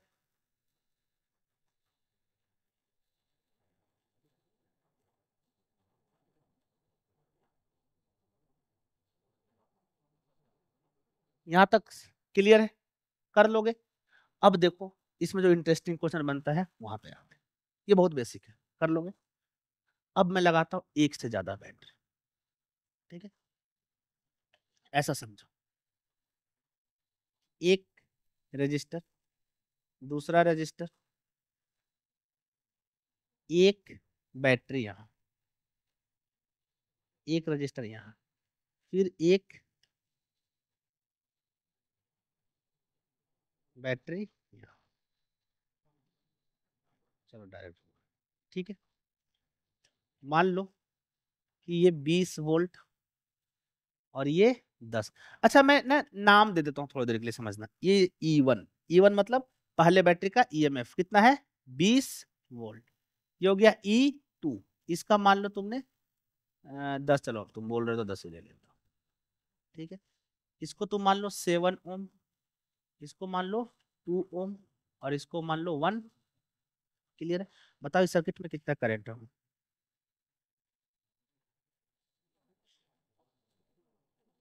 सबसे पहले क्या हम क्या करना है, करंट का डायरेक्शन मान लो किधर जाएगा। अब तुम सोच रहे होगे कि कौन सा डायरेक्शन माने, मान लो कोई भी, तुम सही हुए तो प्लस आएगा, गलत हुए तो माइनस आएगा। तो सबसे पहले डायरेक्शन मानो, बताओ किधर मानो, क्लॉक या एंटी क्लॉक? क्लॉकवाइज मान ले ऐसे, चलो तो मान लेता हूँ कितना करंट गया, आई। उसके बाद फिर क्या करना है, कोई भी एक पॉइंट पकड़ना है, कोई भी एक पॉइंट पकड़ लो, कहाँ जाए ये, चलो यहाँ पकड़ लिया। अब तुम चलना शुरू करो, जिधर भी जाना उधर जाओ, ऊपर जा रहे हो जाओ, चलो बताओ लिखते चलते। चलो यहाँ से जाते जाते जाते पहले यहाँ पहुंचे, यहाँ पे करंट पोटेंशियल का ड्रॉप हो रहा है या गेन हो रहा है, ड्रॉप। कितना ड्रॉप हो रहा है, -7I। आगे बोलो, फटाफट बोलते जाओ, -2I। E2 पे पहुंचा, क्या लिखूं, -10 वोल्ट, वोल्ट में लिखेंगे। फिर यहां पहुंचे 1 वाले पे क्या लिखूंगा, -I। फिर E1 पे पहुंचेंगे, कितना लिखें, +20। क्या यहाँ पे आ गए, इन सबको क्या कर देंगे, =0। कितना आ रहा है देखो, 7 दूना 10, -10I, 10 10 हो जाएगा, +10 बराबर 0। तो I बराबर हो जाएगा 10/10 मतलब 1 एम्पियर। क्लियर है? इसका मतलब सर्किट से कितना करंट निकला? 1। अब बताओ तुम इसको ओम्स लॉ से सॉल्व कर लोगे? फिलहाल तुम कर सकते हो, ऐसे नहीं कि नहीं कर सकते हो, बट तुम अभी नहीं कर पाओगे इसको। ठीक है, बट इसको किससे सॉल्व किए? किरचॉफ्स लॉ से। ठीक है, तो इस बैटरी से कितना करंट निकलेगा? अच्छा एक चीज देखो, हमने, मेरा आंसर क्या आया? प्लस में। ठीक है, मैंने जो माना वही आया। ठीक है, इसका मतलब करंट इधर से जा रहा है। थोड़ा सा ध्यान से देखना, यहाँ पे करंट ऐसे निकला, देखो यहां से करंट कितना लेके निकला? 1 एम्पियर। इस वाले बैटरी से करंट निकल रहा है, और पहुंचते पहुंचते इस वाले बैटरी में क्या हो रहा है? करंट जा रहा है। जनरली करंट कहां से निकलता है? पॉजिटिव टर्मिनल से। तो यहाँ तो पॉजिटिव टर्मिनल से करंट निकल गया, बट यहाँ पॉजिटिव टर्मिनल पे जा रहा है। अब बताओ कौन सा बैटरी चार्ज हो रहा है, कौन सा बैटरी डिस्चार्ज हो रहा है? चार्ज कौन हो रहा है? E2 कैसे मोड में है? चार्जिंग। ये कैसे मोड में है? चार्जिंग। और E1 कैसे मोड में है? डिस्चार्ज। समझ में आ रहा है? एक ही जगह पे दो बैटरी लगा हुआ है, एक बैटरी एनर्जी दे रहा है और दूसरा बैटरी एनर्जी ले रहा है। समझ में आ रहा है? तो ये चार्जिंग मोड हो गया और ये डिस्चार्ज। देखो कॉमन सी बात है, मान लो कि ये सेल है, ठीक है, ये सेल है, तुम सब जान रहे हो कि इसके पॉजिटिव टर्मिनल से करंट निकलता है। तो मान लो कि अगर यहां से करंट आई निकला तो ये डिस्चार्ज हो रहा है, एनर्जी दे रहा है। बट सोचो इसके पॉजिटिव टर्मिनल पर करंट जा रहा है, इसका मतलब बैटरी चार्ज ले रहा है। इसका मतलब ऊपर वाला जो केस है, ये वाला केस है, ये कौन सा केस है बताओ? ये हो गया तुम्हारा डिस्चार्ज, क्योंकि यहां से एनर्जी निकल रहा है। हाँ, लेता भी है। समझ में आ गया ये बात, कि बैटरी एनर्जी देता भी है और लेता है। भाई हम बैटरी को चार्ज भी तो करेंगे ना। अच्छा तुम सोचो कि जो बैटरी तुम लगाए वो पोटेंशियल दे रहा सर्किट में, पर उस बैटरी को एनर्जी कहीं से तो दिया गया होगा ना। कॉमन सेंस लगाओ, तुम घर में इन्वर्टर लगाए हो, जब तुम्हारी बिजली चली गई तो बैटरी, उस इन्वर्टर से क्या निकल रहा है? एनर्जी। और वही एनर्जी तुम्हारे पूरे सर्किट में जा रहा है, तुम्हारा बल्ब जल रहा है। जैसे बिजली आ गई, इन्वर्टर बंद, तब इन्वर्टर करंट लेने लगा, किससे ले रहा है? सर्किट से। अब इन्वर्टर किस मोड में चला गया? चार्जिंग मोड में। समझ में आया ये बात या नहीं? उसको कंफ्यूजन पक्का समझ में आ रहा है? तुम्हारे घर का जो जो इन्वर्टर है, घर पे होगा ना इन्वर्टर, वसुंधरा रीजन में तो ऐसे भी बहुत लाइन कटती है, बिजली कटती है, ठीक है ना। तो ऐसा सोचो कि बिजली कट गई भाई, तो इसका मतलब बैटरी आ गया अपने एक्टिव मोड में, बैटरी एनर्जी देना शुरू किया, तो बैटरी से एनर्जी निकल रहा, फटाफट एनर्जी निकल रहा, निकलते निकलते जा रहा, सर्किट में काम हो रहा है, तो इसका मतलब बैटरी डिस्चार्जिंग मोड में। जैसे लाइट आ गया, इसकी काम खत्म, तो अब इस बैटरी में चार्ज करंट आना शुरू होगा, मतलब वो बैटरी किस मोड में हो जाएगा? चार्जिंग।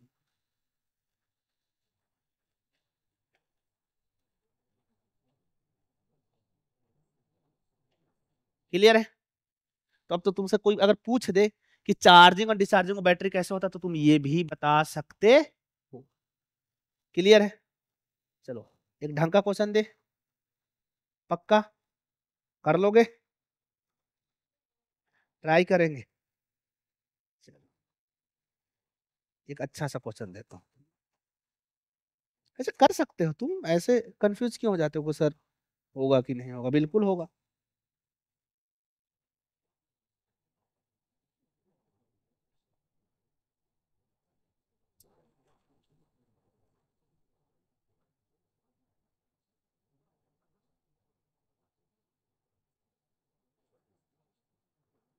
जा जाओ।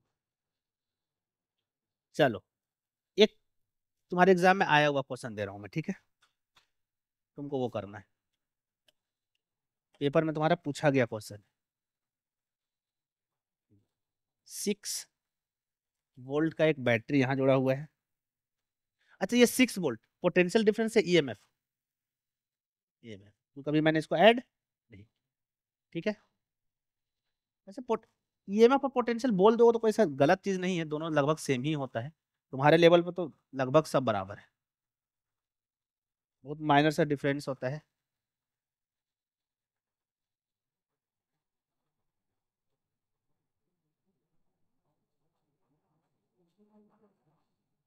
ये जरूरत के हिसाब से, तुमको जरूरत पड़ेगा तो तुम जंक्शन लॉ भी लगा सकते हो। 9 वोल्ट,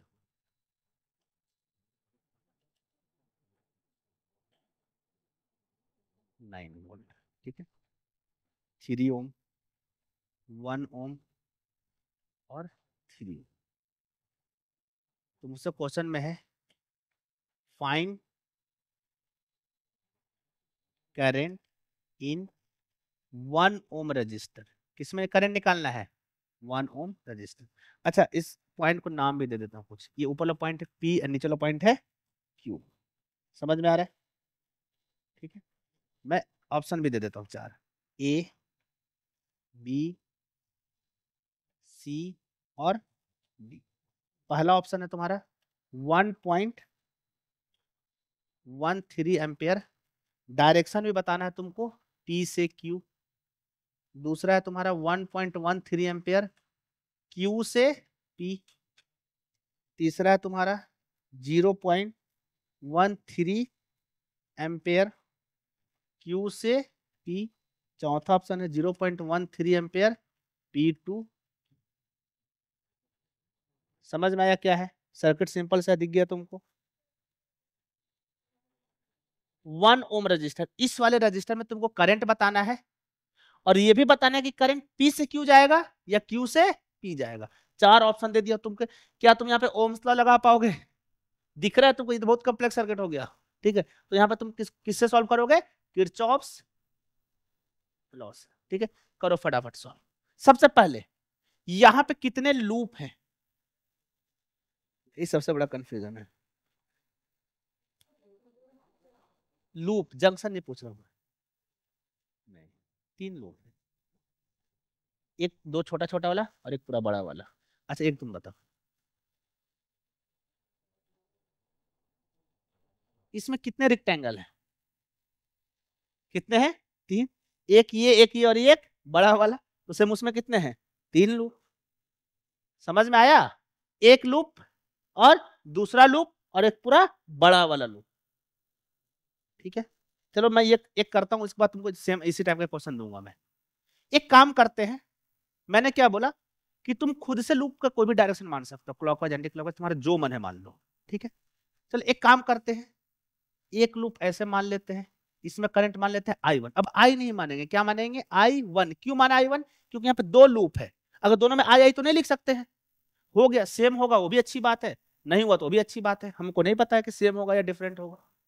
ठीक है, एक में मान लेता हूं मैं I1। चलो, इसमें मान लिया मैं करंट I1। ठीक है, और इसमें बताओ कैसे मान लो। कोई जरूरी नहीं है कि तुम सेम ही डायरेक्शन मानो। इसमें कैसा माना मैं? Counter clockwise. कोई जरूरी नहीं है कि तुम इसमें भी काउंटर मानो, तुम्हारा मन है तो क्लॉक भी मान लो। बताओ कैसे मानना है? काउंटर ही मान ले कि क्लॉक मान लो, ताकि तुम कंफ्यूजन ना हो। काउंटर ही मान ले, बहुत बढ़िया। चलो, और इसको क्या मान लूंगा? I। समझ में आ रहा है? बट देखो, एक चीज तुमको समझना है, सबसे पहले हम क्या करेंगे? लूप लॉ लिखेंगे। कितने अननोन है यहाँ पे? 2, I1 एंड I2 है ना। एक I1 अननोन है और दूसरा I2 अननोन है। कितने इक्वेशन लिखने होंगे? 2। अगर मान लो 2 वेरिएबल को सॉल्व करना तो कितने इक्वेशन चाहिए? 2। एक बार लूप लॉ इसमें लगाएंगे और एक बार लूप लॉ इसमें लगाएंगे, वहां से कितने इक्वेशन आएगा? 2। दोनों को सॉल्व कर देंगे, करंट का वैल्यू आ जाएगा। चलो, सबसे पहले नाम दे देता हूं, इसको लूप 1, इसको लूप 1 नहीं, लूप 2 दे देता हूं। ये हो गया लूप 1 और ये हो गया लूप 2। सबसे पहले बताओ किसमें लिखूं? लूप 1 में। चलो, V summation of V net in loop 1 कितना हो गया? 0। बताओ कहां से स्टार्ट करूं? चलो, P से चलता हूं। चलो, एक काम करता हूं, करंट के डायरेक्शन में ही चल देता हूं, ऐसे चलना शुरू करते हैं। बताओ कैसे चलना है? इधर से। चलो, सबसे पहले कहां इनकाउंटर किया? I। बट I में बताओ करंट कितना है? देखो, 1 वाले में कितना करंट है? देखो, इधर से कितना आ रहा है? I1। इधर से कितना आ रहा है? I2। बताओ नेट करंट कितना है? डायरेक्शन देखो, I1 इधर आया और I2 ऊपर गया, इसमें नेट करंट कितना हो गया? I1 minus I2। अरे भाई, इसके वजह से कितना करंट जा रहा है इसमें? I1। और इसके वजह से ऊपर कितना करंट जा रहा है, I2, तो नेट करंट कितना हो जाएगा, I1 माइनस I2। ऐसा समझो ना कि एक रजिस्टर में इधर से करंट गया 2 एम्पियर और एक इधर से करंट आया 0.8 एम्पियर। बताओ नेट करंट कितना हो गया, 1.2 एम्पियर। भाई इधर से गया 1 2 और इधर से आया, माइनस कर देंगे उसको। सेम यहाँ पे, समझ में आ रहा है ये बात।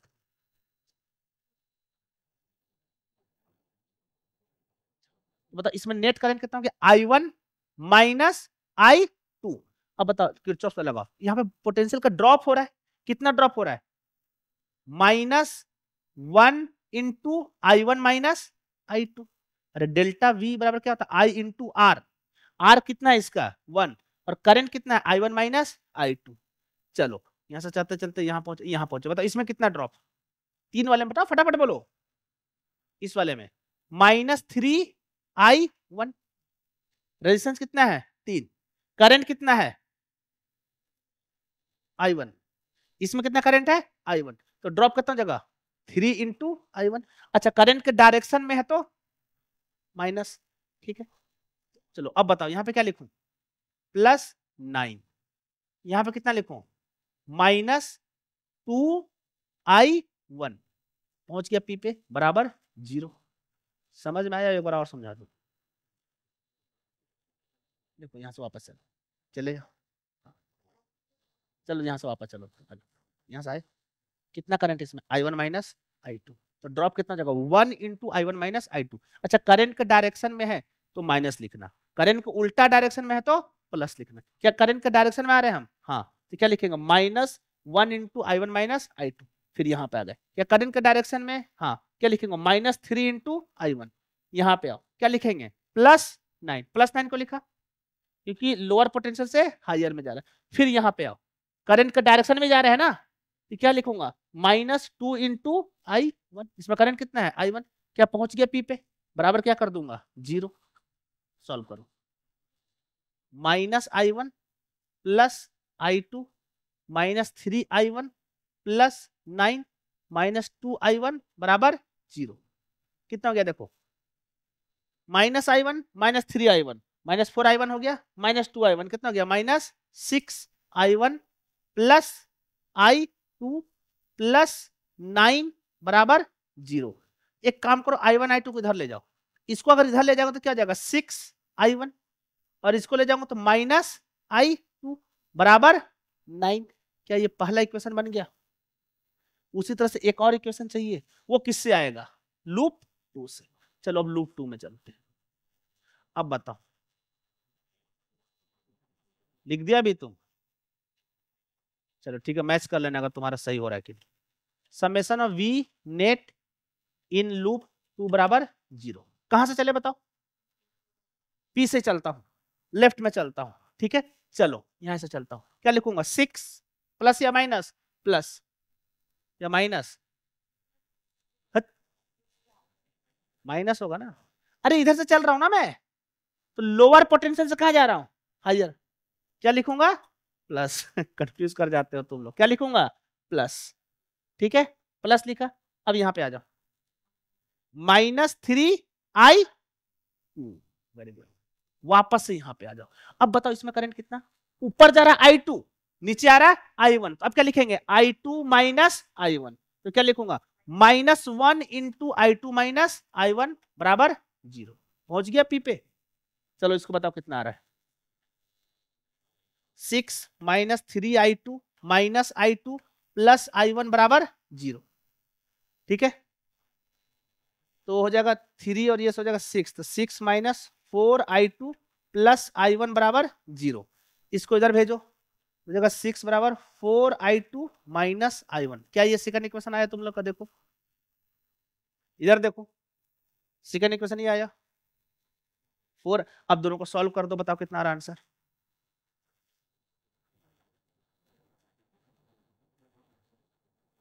दो इक्वेशन, दो अननोन, सॉल्व करना है। दो इक्वेशन क्या क्या है, एक हो गया तुम्हारा 6 बराबर 4I2 माइनस I1, और एक है तुम्हारा 9 बराबर 6I1 माइनस I2। इसको कैसे सॉल्व करते आइडिया है, देखो मैं बता रहा हूँ, इधर देखो, तुम लोग बहुत मेहनत मत करो, बहुत आसान है, इधर देख लो उसके बाद कर लेना, ठीक है। मल्टीप्लाई करना है, देखो कैसे करना है। ये 4i2 है प्लस 4i2, अगर ये -4i2 हो और दोनों को जोड़ दूंगा तो i2 कट जाएगा क्या? चलो काम, ये +4i2 है, मुझे क्या करना है, इन दोनों इक्वेशन को ऐड करना है, ठीक है। क्या करना है? ऐड। तो 9 6 कितना हो जाएगा? 15। 4i2 -i2 कितना हो जाएगा? 3i2। बट मुझे क्या करना है, किसी एक को हटा देना है। अगर मैं इसको 4 बना दूं तो क्या 4i2 माइनस, अगर ये 4i2 है प्लस, और इसको मैं -4i2 कर दूं और दोनों को ऐड कर दूं तो क्या i2 0 हो जाएगा? एक काम करते हैं, पूरे इक्वेशन को 4 से मल्टीप्लाई कर लेते हैं। ये कितना जाएगा? 4i2, ये कितना जाएगा? 24, और ये कितना जाएगा? 36। अब ऐड करो, अब ऐड करो, देखो ये से ये कट जाएगा, 36 और 6 42, मतलब 40, ये कितना होगा? 24i1 -1 कितना जाएगा? 23i1। तो क्या i1 बराबर आ गया 42 डिवाइड बाय 22। देखो मुझे पता है तुम लोग इसको सॉल्व कर लोगे, बट बात ये है कि तुमको समय नहीं बचाना है ना, टाइम भी तो देखना है कि टाइम तुम्हारा कैसे बचे। तुम यहाँ से निकालोगे, यहाँ डालोगे, पूरा सॉल्व करोगे, 2 इक्वेशन बनेगा, बहुत लंबा जाएगा। क्या मैंने डायरेक्ट कर दिया? तो i1 का वैल्यू आ गया, i1 बराबर कितना आ गया? 42 बराबर 42/23। अच्छा प्लस आया, मतलब हमने जो i1 का डायरेक्शन माना था वो सही है। अब क्या निकालना है तुमको? i2। i2 के लिए क्या करो, किसी एक इक्वेशन में i1 का वैल्यू डाल दो। चलो पहला इक्वेशन में डालता हूं, पहला इक्वेशन क्या है? 6 बराबर 4i2 माइनस i1। i1 का वैल्यू तुमको पता है ना, डालो।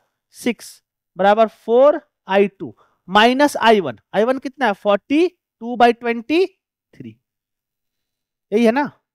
चलो इसको इधर ले जाओ, ये हो जाएगा 6 + 42 डिवाइड बाय 23 बराबर 4i2।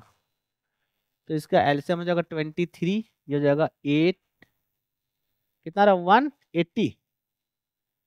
वो मैं नहीं कर लेता हूँ, 18 12 और 1 13 प्लस 42 बराबर 4i2। तो 4 3 7 सही था तुम्हारा, 180/23 बराबर 4i2। तो ये 4 से कुछ कटेगा? कटना चाहिए ना। 4 20 45, तो i2 का वैल्यू कितना आया? 45/23। मतलब i1 भी सही है हमारा और i2 भी सही है। क्लियर है? मतलब जो मैंने डायरेक्शन माना वो सही डायरेक्शन। यहां तक कोई कंफ्यूजन? अब एक बात बताओ, कौन बड़ा है, i1 या i2? ये कितना होगा? 23 है ना दोनों, i2 बड़ा है। i2 किधर तुम माने हो? i2 किधर जा रहा है इसमें? ऊपर। और i1 किधर आ रहा है? नीचे। तो बताओ 1 ओम में करंट जाएगा किधर? p से q या q से p? q से p, q से p में आ जाओ, समझाओ। q से p, चाहे तो ये ऑप्शन होगा चाहे तो ये होगा, a और d तो गया। अच्छा करंट कितना होगा? i2 minus i1। i2 कितना है? i नेट, i नेट हो गया तुम्हारा i2 माइनस i1, मतलब 45/23 माइनस 42/23, मतलब 3/23। ये कितना है? 0.13 एम्पियर। तो कौन सा ऑप्शन सही होगा? कौन सा ऑप्शन है? सी। थर्ड दिख रहा है तुमको, ये देखो जूम कर दे रहा हूं अच्छे से, देखो क्लियर है। मस्त था क्वेश्चन, मजेदार था। हाँ कैलकुलेशन है, बट तुम इसको ओम्स लॉ से सॉल्व नहीं कर सकते हो। If you want to solve such type of circuit then you need Kirchhoff's law, इधर वोल्टेज और लूप, चाहे तो केवीएल लगा दो चाहे तो केसीएल लगा दो। अच्छा यहाँ पे लूप बन रहा है तो तुमको यहाँ पे क्या लगाना पड़ेगा? केवीएल। पर कहीं पर जंक्शन लगाना होता तो क्या लगाते? केसीएल। अच्छा बताओ इसमें कितने जंक्शन है? कितने जंक्शन है? 2, पी एंड क्यू। नोड्स कितने हैं? 6। अरे वो भी तो नोड्स कितने नोड्स हो गए? 6। और जंक्शन कितने हो गए? 2। समझ में आ गया? आसान है। हाँ बिल्कुल लगा सकते, पर अभी इतना इसमें केसीएल लगाना तुमको भी नहीं सीखना है, बट हम केसीएल लगा सकते, इतना डिटेल में नहीं जाना है। क्लियर है? हो गया यहाँ तक? कोई-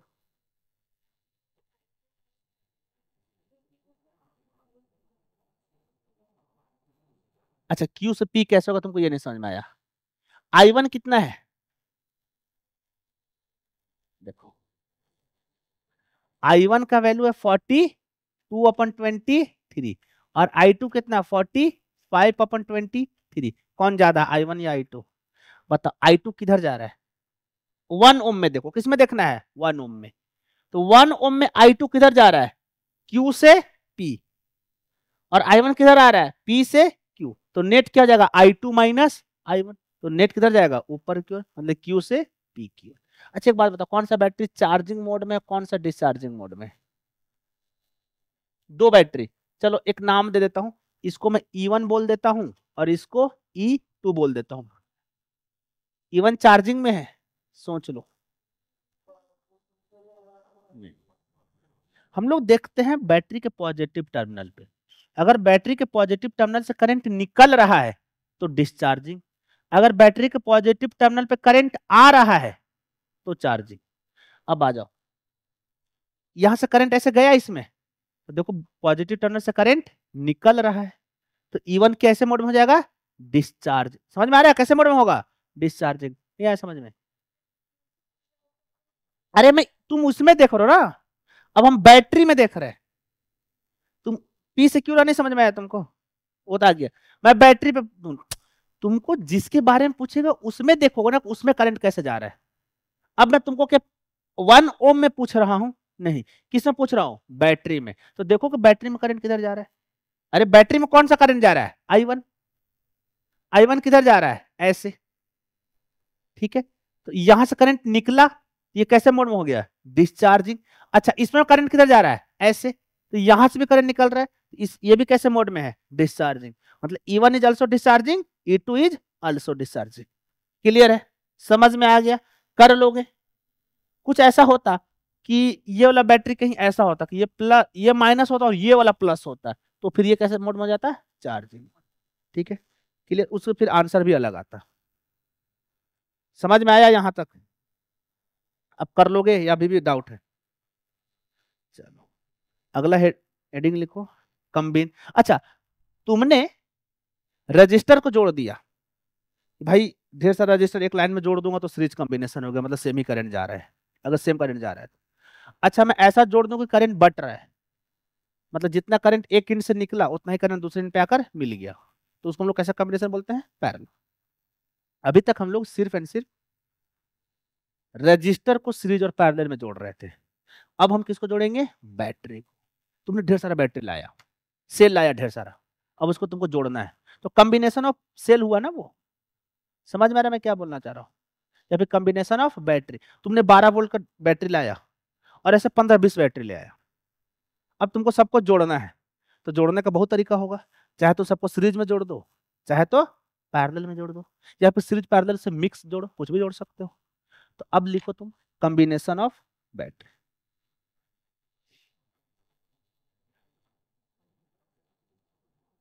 या बैटरी नहीं, उससे बेहतर क्या होगा? कॉम्बिनेशन ऑफ सेल, क्योंकि एक सिंगल को क्या बोलते हैं हम लोग? सेल। तो हेडिंग डालो, लिखो कॉम्बिनेशन ऑफ सेल।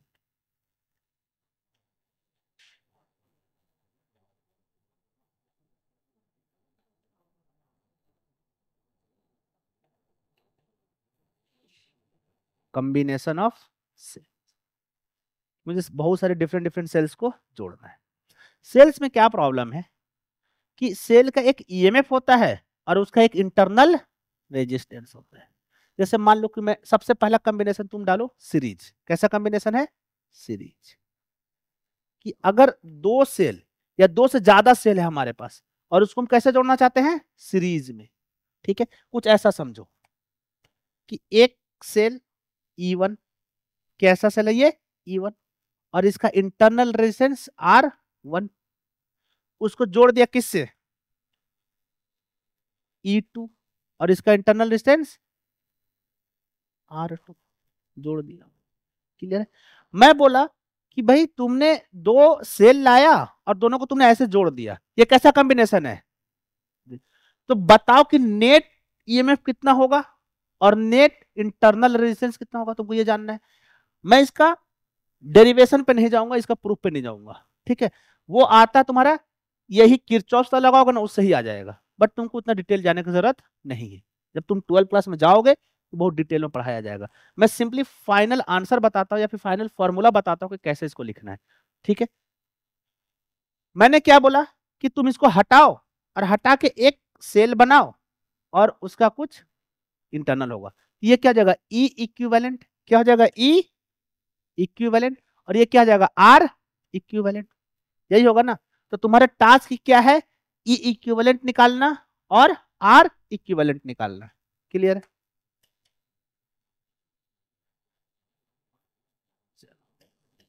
देखो, जब भी ऐसा हो तो तुम पोलैरिटी के साथ देखो। पोलैरिटी का क्या मतलब? ये प्लस ये माइनस। ऐसा समझो कि यहां से अगर मान लो करंट गया तो पहले प्लस पे आया, फिर माइनस पे आया, फिर प्लस पे आया, फिर माइनस पे आया। सेम पोलैरिटी वाले को सिंपली जोड़ दो। क्या कर दो? Simply add. तो बताओ ई इक्विवेलेंट कितना होगा यहाँ पे? E1 plus E2। समझ में आया? अच्छा, मान लो अगर माइनस होता तो ये उल्टा जोड़ा हुआ रहता तो E1 माइनस E2, या फिर E2 माइनस E1, डिपेंड करता कि कौन बड़ा है। और बताओ आर इक्विवेलेंट कितना होगा? R1 plus R2। अरे भाई दोनों सीरीज में ही तो है। ये R1 और R2 कैसे है? सीरीज में। सेम ही करंट जा रहा है ना दोनों में, तो सीरीज में क्या करता है? Simply add. समझ में आ रहा है कुछ? सिंपली ऐड करना, बट पोलैरिटी के साथ। जैसे कि एग्जांपल देता हूं तुमको इसी वाले में। मान लो कि ये हो गया तुम्हारा 10 वोल्ट का,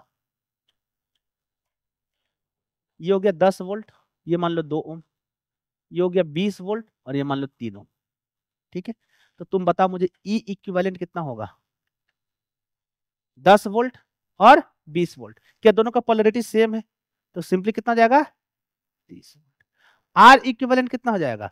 आर इक्विवेलेंट में पोलैरिटी देखना है क्या? नहीं। तो 2 और 3, ये आसान है, ठीक है। बट क्वेश्चन ऐसा आसान आएगा नहीं, ये तो बहुत बच्चा सा क्वेश्चन है। अब क्वेश्चन कैसे आएगा देखो। मान लो तुमको ऐसा बोल दिया जाए कि एक बैटरी ऐसे, फिर दूसरा,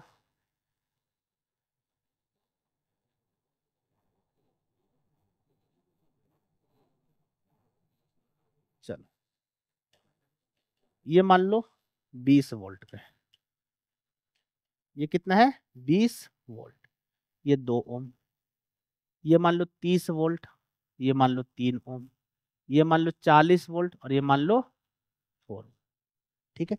अब मैं बोलता तुम इसका इक्विवेलेंट बताओ कि अगर मैं एक बैटरी बनाऊंगा उसका इक्विवेलेंट पोटेंशियल कितना होगा और इक्विवेलेंट रेजिस्टेंस कितना होगा। अच्छा, पोलैरिटी भी कितना होगा ये भी देखना है। चलो मैं एक काम करता हूँ, इधर वाले को प्लस मान लेता हूँ थोड़ी देर के लिए, ठीक है।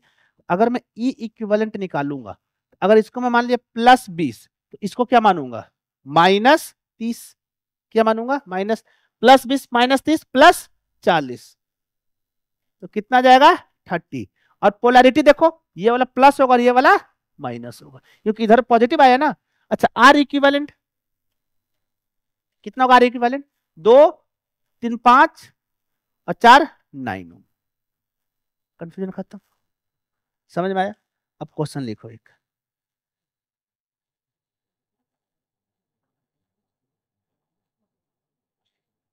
N cell each of EMF E. चलो मैं क्वेश्चन लिख ही देता हूं, ठीक है। कॉपी करो तुम लोग। N N cell each of EMF, each of EMF E, and internal resistance small R, and internal resistance small are,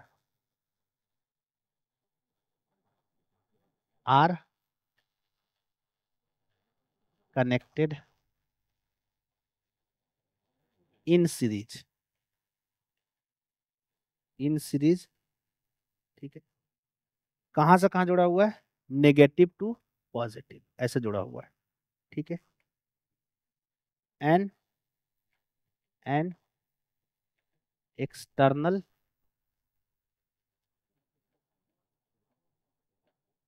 resistance capital R is connected to the combination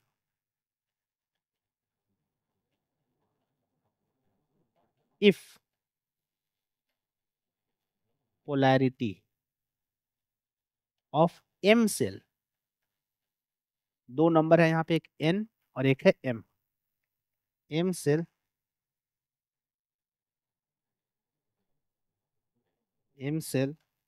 are reversed, मतलब उल्टा कर दिया। Find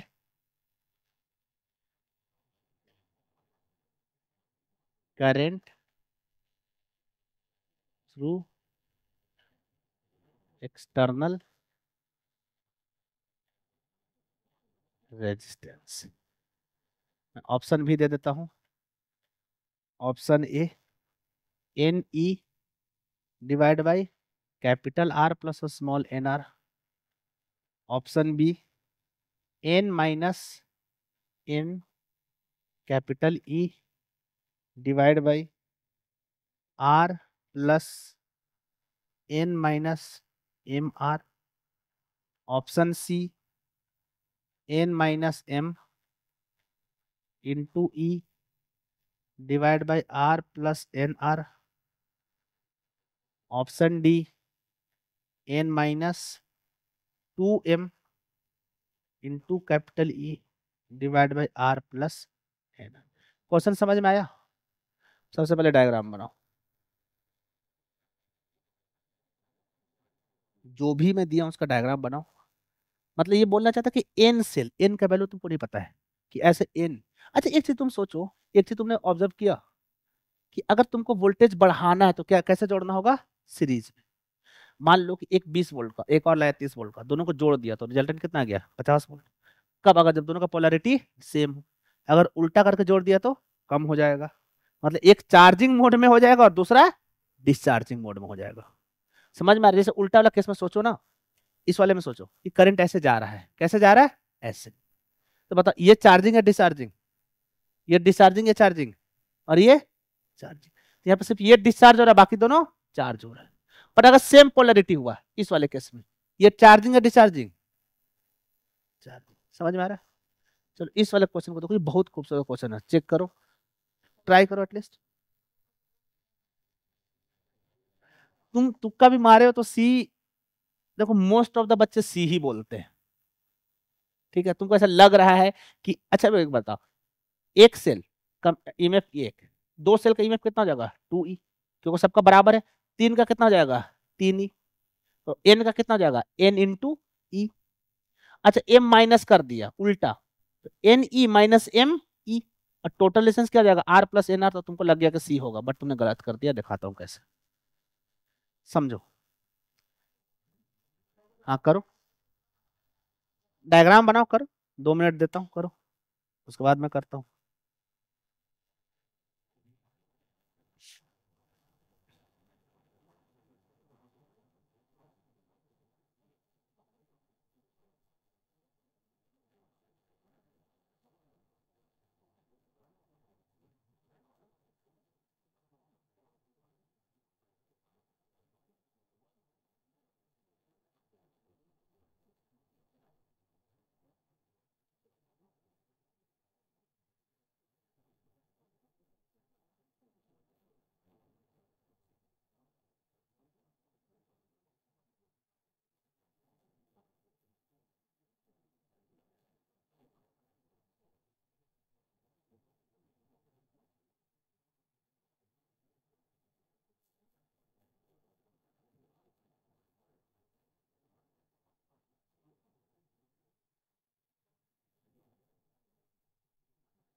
सबसे पहले देखो, physics का पहला requirement है डायग्राम बनाना।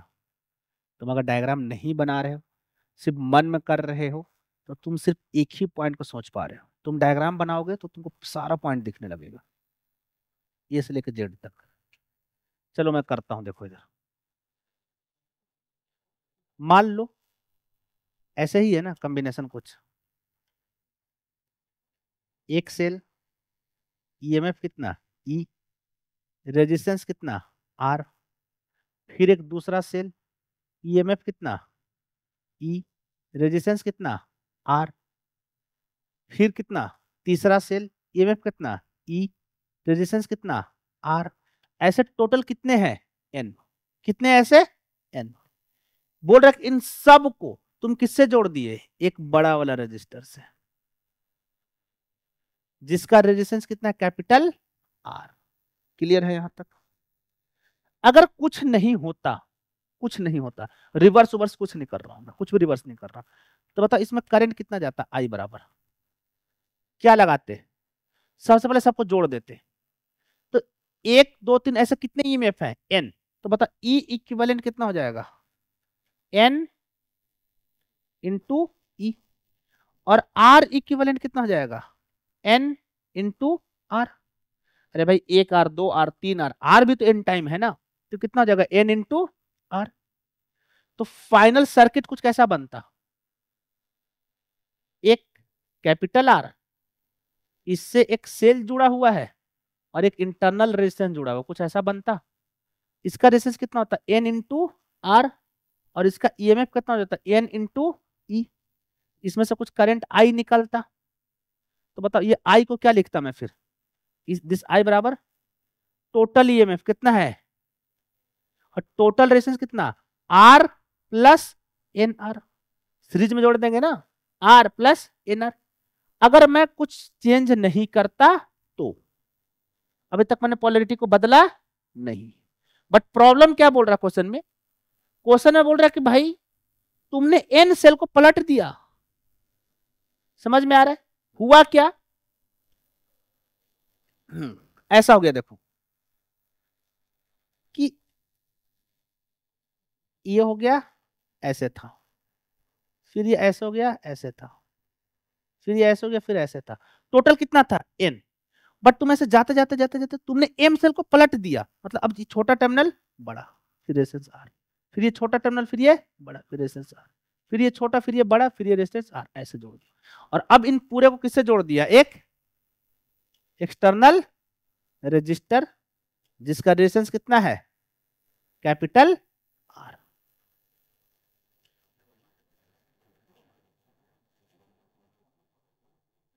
क्लियर है।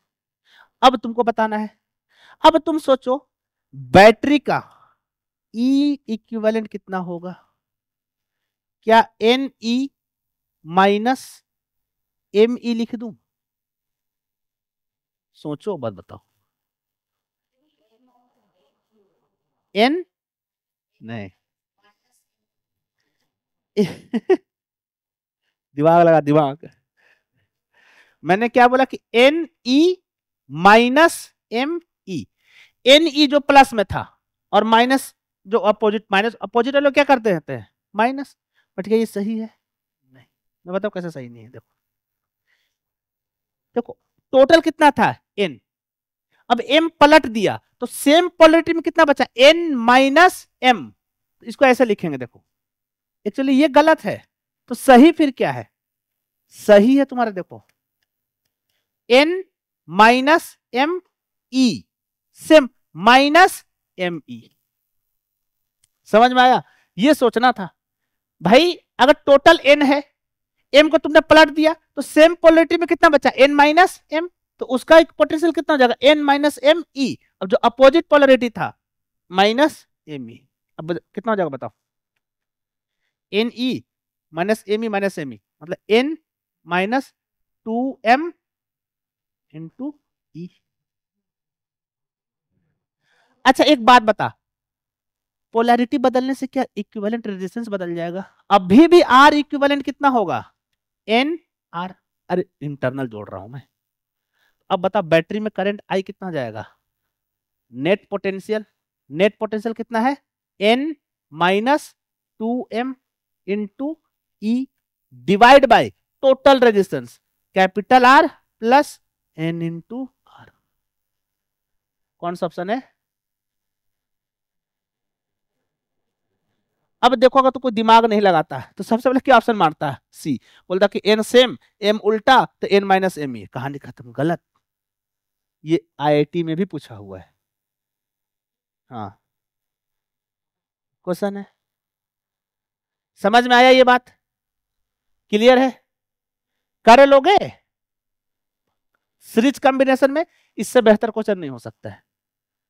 बहुत बहुत होगा तो इसी में तुमको प्लस माइनस कर देगा कि 10 एक लाइन में है, 5 को पलट दिया तो कितना हुआ। तो तुम्हारा सिंपल लॉजिक बेहतर तुम कर सकते हो। क्लियर है यहाँ तक? Series combination done. अगला क्या बच गया? लिखो।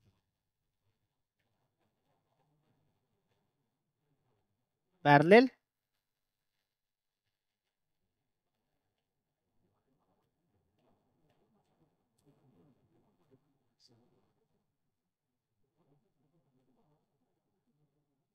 हो गया। चलो देखो पैरेलल कॉम्बिनेशन में कैसे जुटेगा, ऐसा समझो कि मैं फिलहाल दो लेके चल रहा हूं, ठीक है?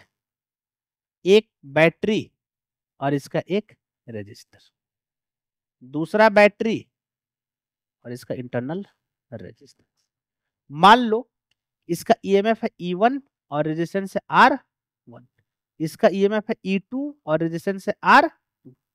मैं बोलता हूं कि इनको हटाओ और इनको जोड़ दो, और जोड़ने के बाद तुम सिंपल एक सर्किट बनाओ, कुछ ऐसा। ये कुछ ऐसा बनेगा। ये हो जाएगा तुम्हारा E इक्विवेलेंट और ये हो जाएगा तुम्हारा R इक्विवेलेंट।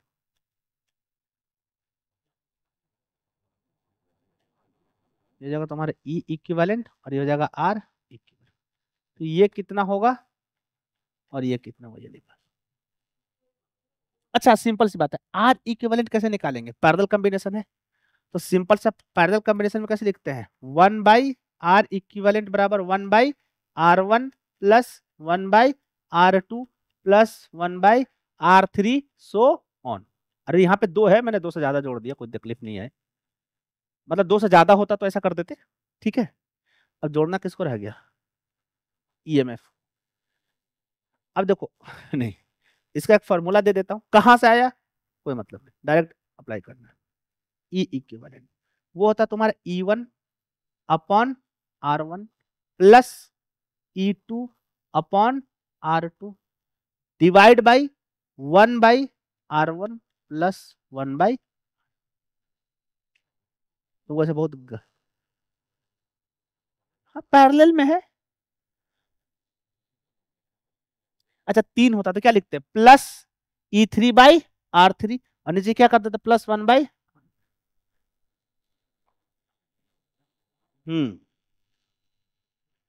हो गया। एक क्वेश्चन कर ले। अच्छा क्या इसमें भी पोलैरिटी का ध्यान रखेंगे? बिल्कुल। मान लो कि इसका प्लस है और ये वाला माइनस हो जाता, क्या करते हैं? E1/R1 माइनस E2/R2, और जिसका वैल्यू ज्यादा आता है उसके अकॉर्डिंग बैटरी बनता है। चलो मैं एक आइडेंटिकल करके दिखाता हूं। ऐसा करते हैं कि तीन आइडेंटिकल लेते हैं, आइडेंटिकल बैटरी, और उसको किसमें जोड़ देते हैं? पैरेलल में। तीन लेता हूं मैं एग्जांपल के तौर पे। लो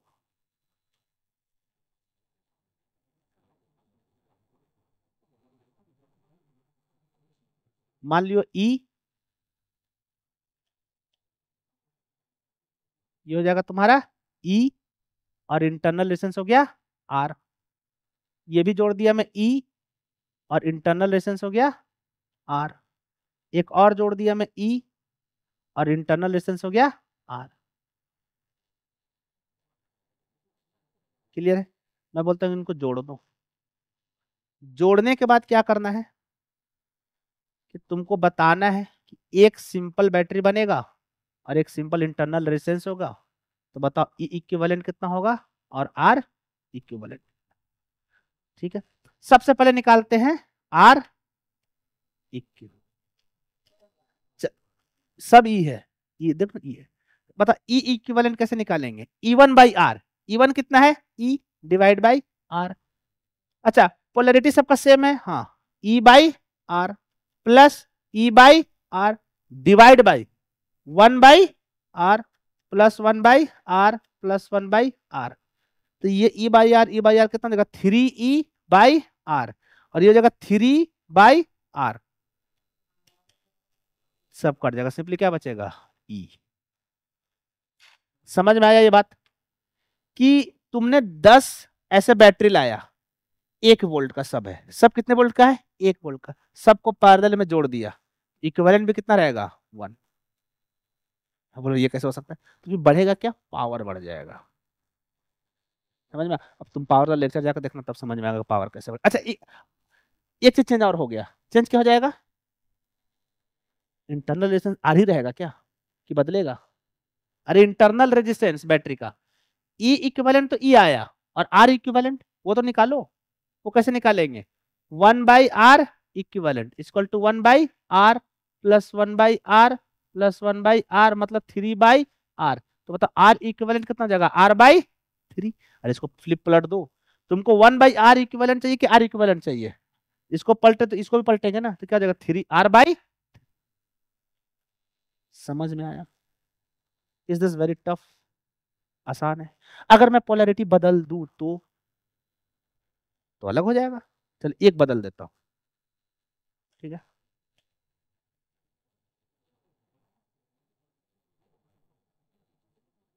ये मान लो है तुम्हारा 3e, और इंटरनल रेजिस्टेंस है r।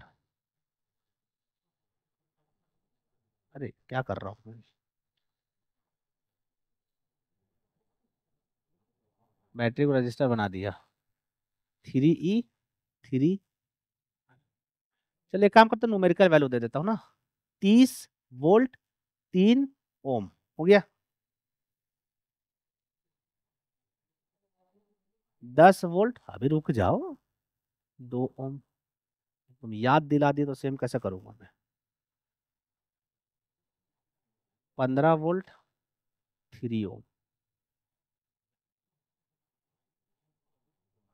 चलो बताओ कि इसका ई इक्विवेलेंट कितना होगा और आर इक्विवेलेंट कितना होगा, इसको करो, उसके बाद कंप्लीट करते हैं इसको, आज के लेक्चर को कंक्लूड करते हैं।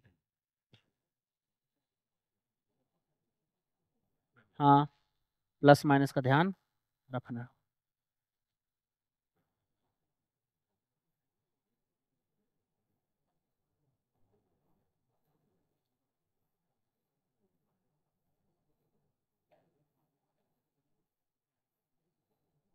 E1/R1 plus E2/R2 plus E3/R3 divide by 1/R1 plus 1/R2 plus 1/R3, देखता हूँ, 30/3, इसको प्लस ले रहा हूं मैं, ठीक है, फिर ये भी क्या हो जाएगा, प्लस 10/2 माइनस 15/3, ये माइनस समझ में आया, डिवाइड बाई 1/3 प्लस 1/2 प्लस 1/3, इसी को तो सॉल्व करना है, कितना आ रहा है, 10 + 5 - 5, इसका एलसीएम हो जाएगा तुम्हारा 6, हो जाएगा 2 + 3 + 2, ये तो 0 हो जाएगा, तो ये हो जाएगा 10 डिवाइड बाई 4 और 3 7, और 10 ऊपर चला जाएगा, तो 60 डिवाइड बाई 7 वोल्ट। गलत कर दिए, क्या कर दिया तुम, देखो कहाँ गलत की, तुम तुम्हारा सही है, तो तुमने रेजिस्टेंस में माइनस क्यों कर दिया, रेजिस्टेंस क्यों माइनस होगा, उस रेजिस्टेंस में पोलैरिटी है क्या, तुमने यहां तो माइनस किया ही, यहां भी माइनस कर दिया, क्यों भाई, रेजिस्टेंस की पोलैरिटी से क्या मतलब है तुमको यहाँ पे, हो गया। अच्छा आर इक्विवेलेंट निकाल लोगे, 1/r इक्विवेलेंट कितना जगह, 1/2 प्लस 1/3 प्लस 1/3, कितना जाएगा तुम्हारा 7/6 ना, तो आर इक्विवेलेंट कितना जाएगा 6/7, कहानी खत्म है। मतलब इस पूरे सिस्टम को तुम एक अगर इंडिविजुअल से रिप्लेस करोगे तो कुछ ऐसा बनेगा, एक और ये एक, इसका वैल्यू कितना हो जाएगा 60/7 वोल्ट, और ये हो जाएगा 6/7। सही है, सही है, तो अच्छी बात है। चलो फिर आज यहीं रहने देते हैं लगभग।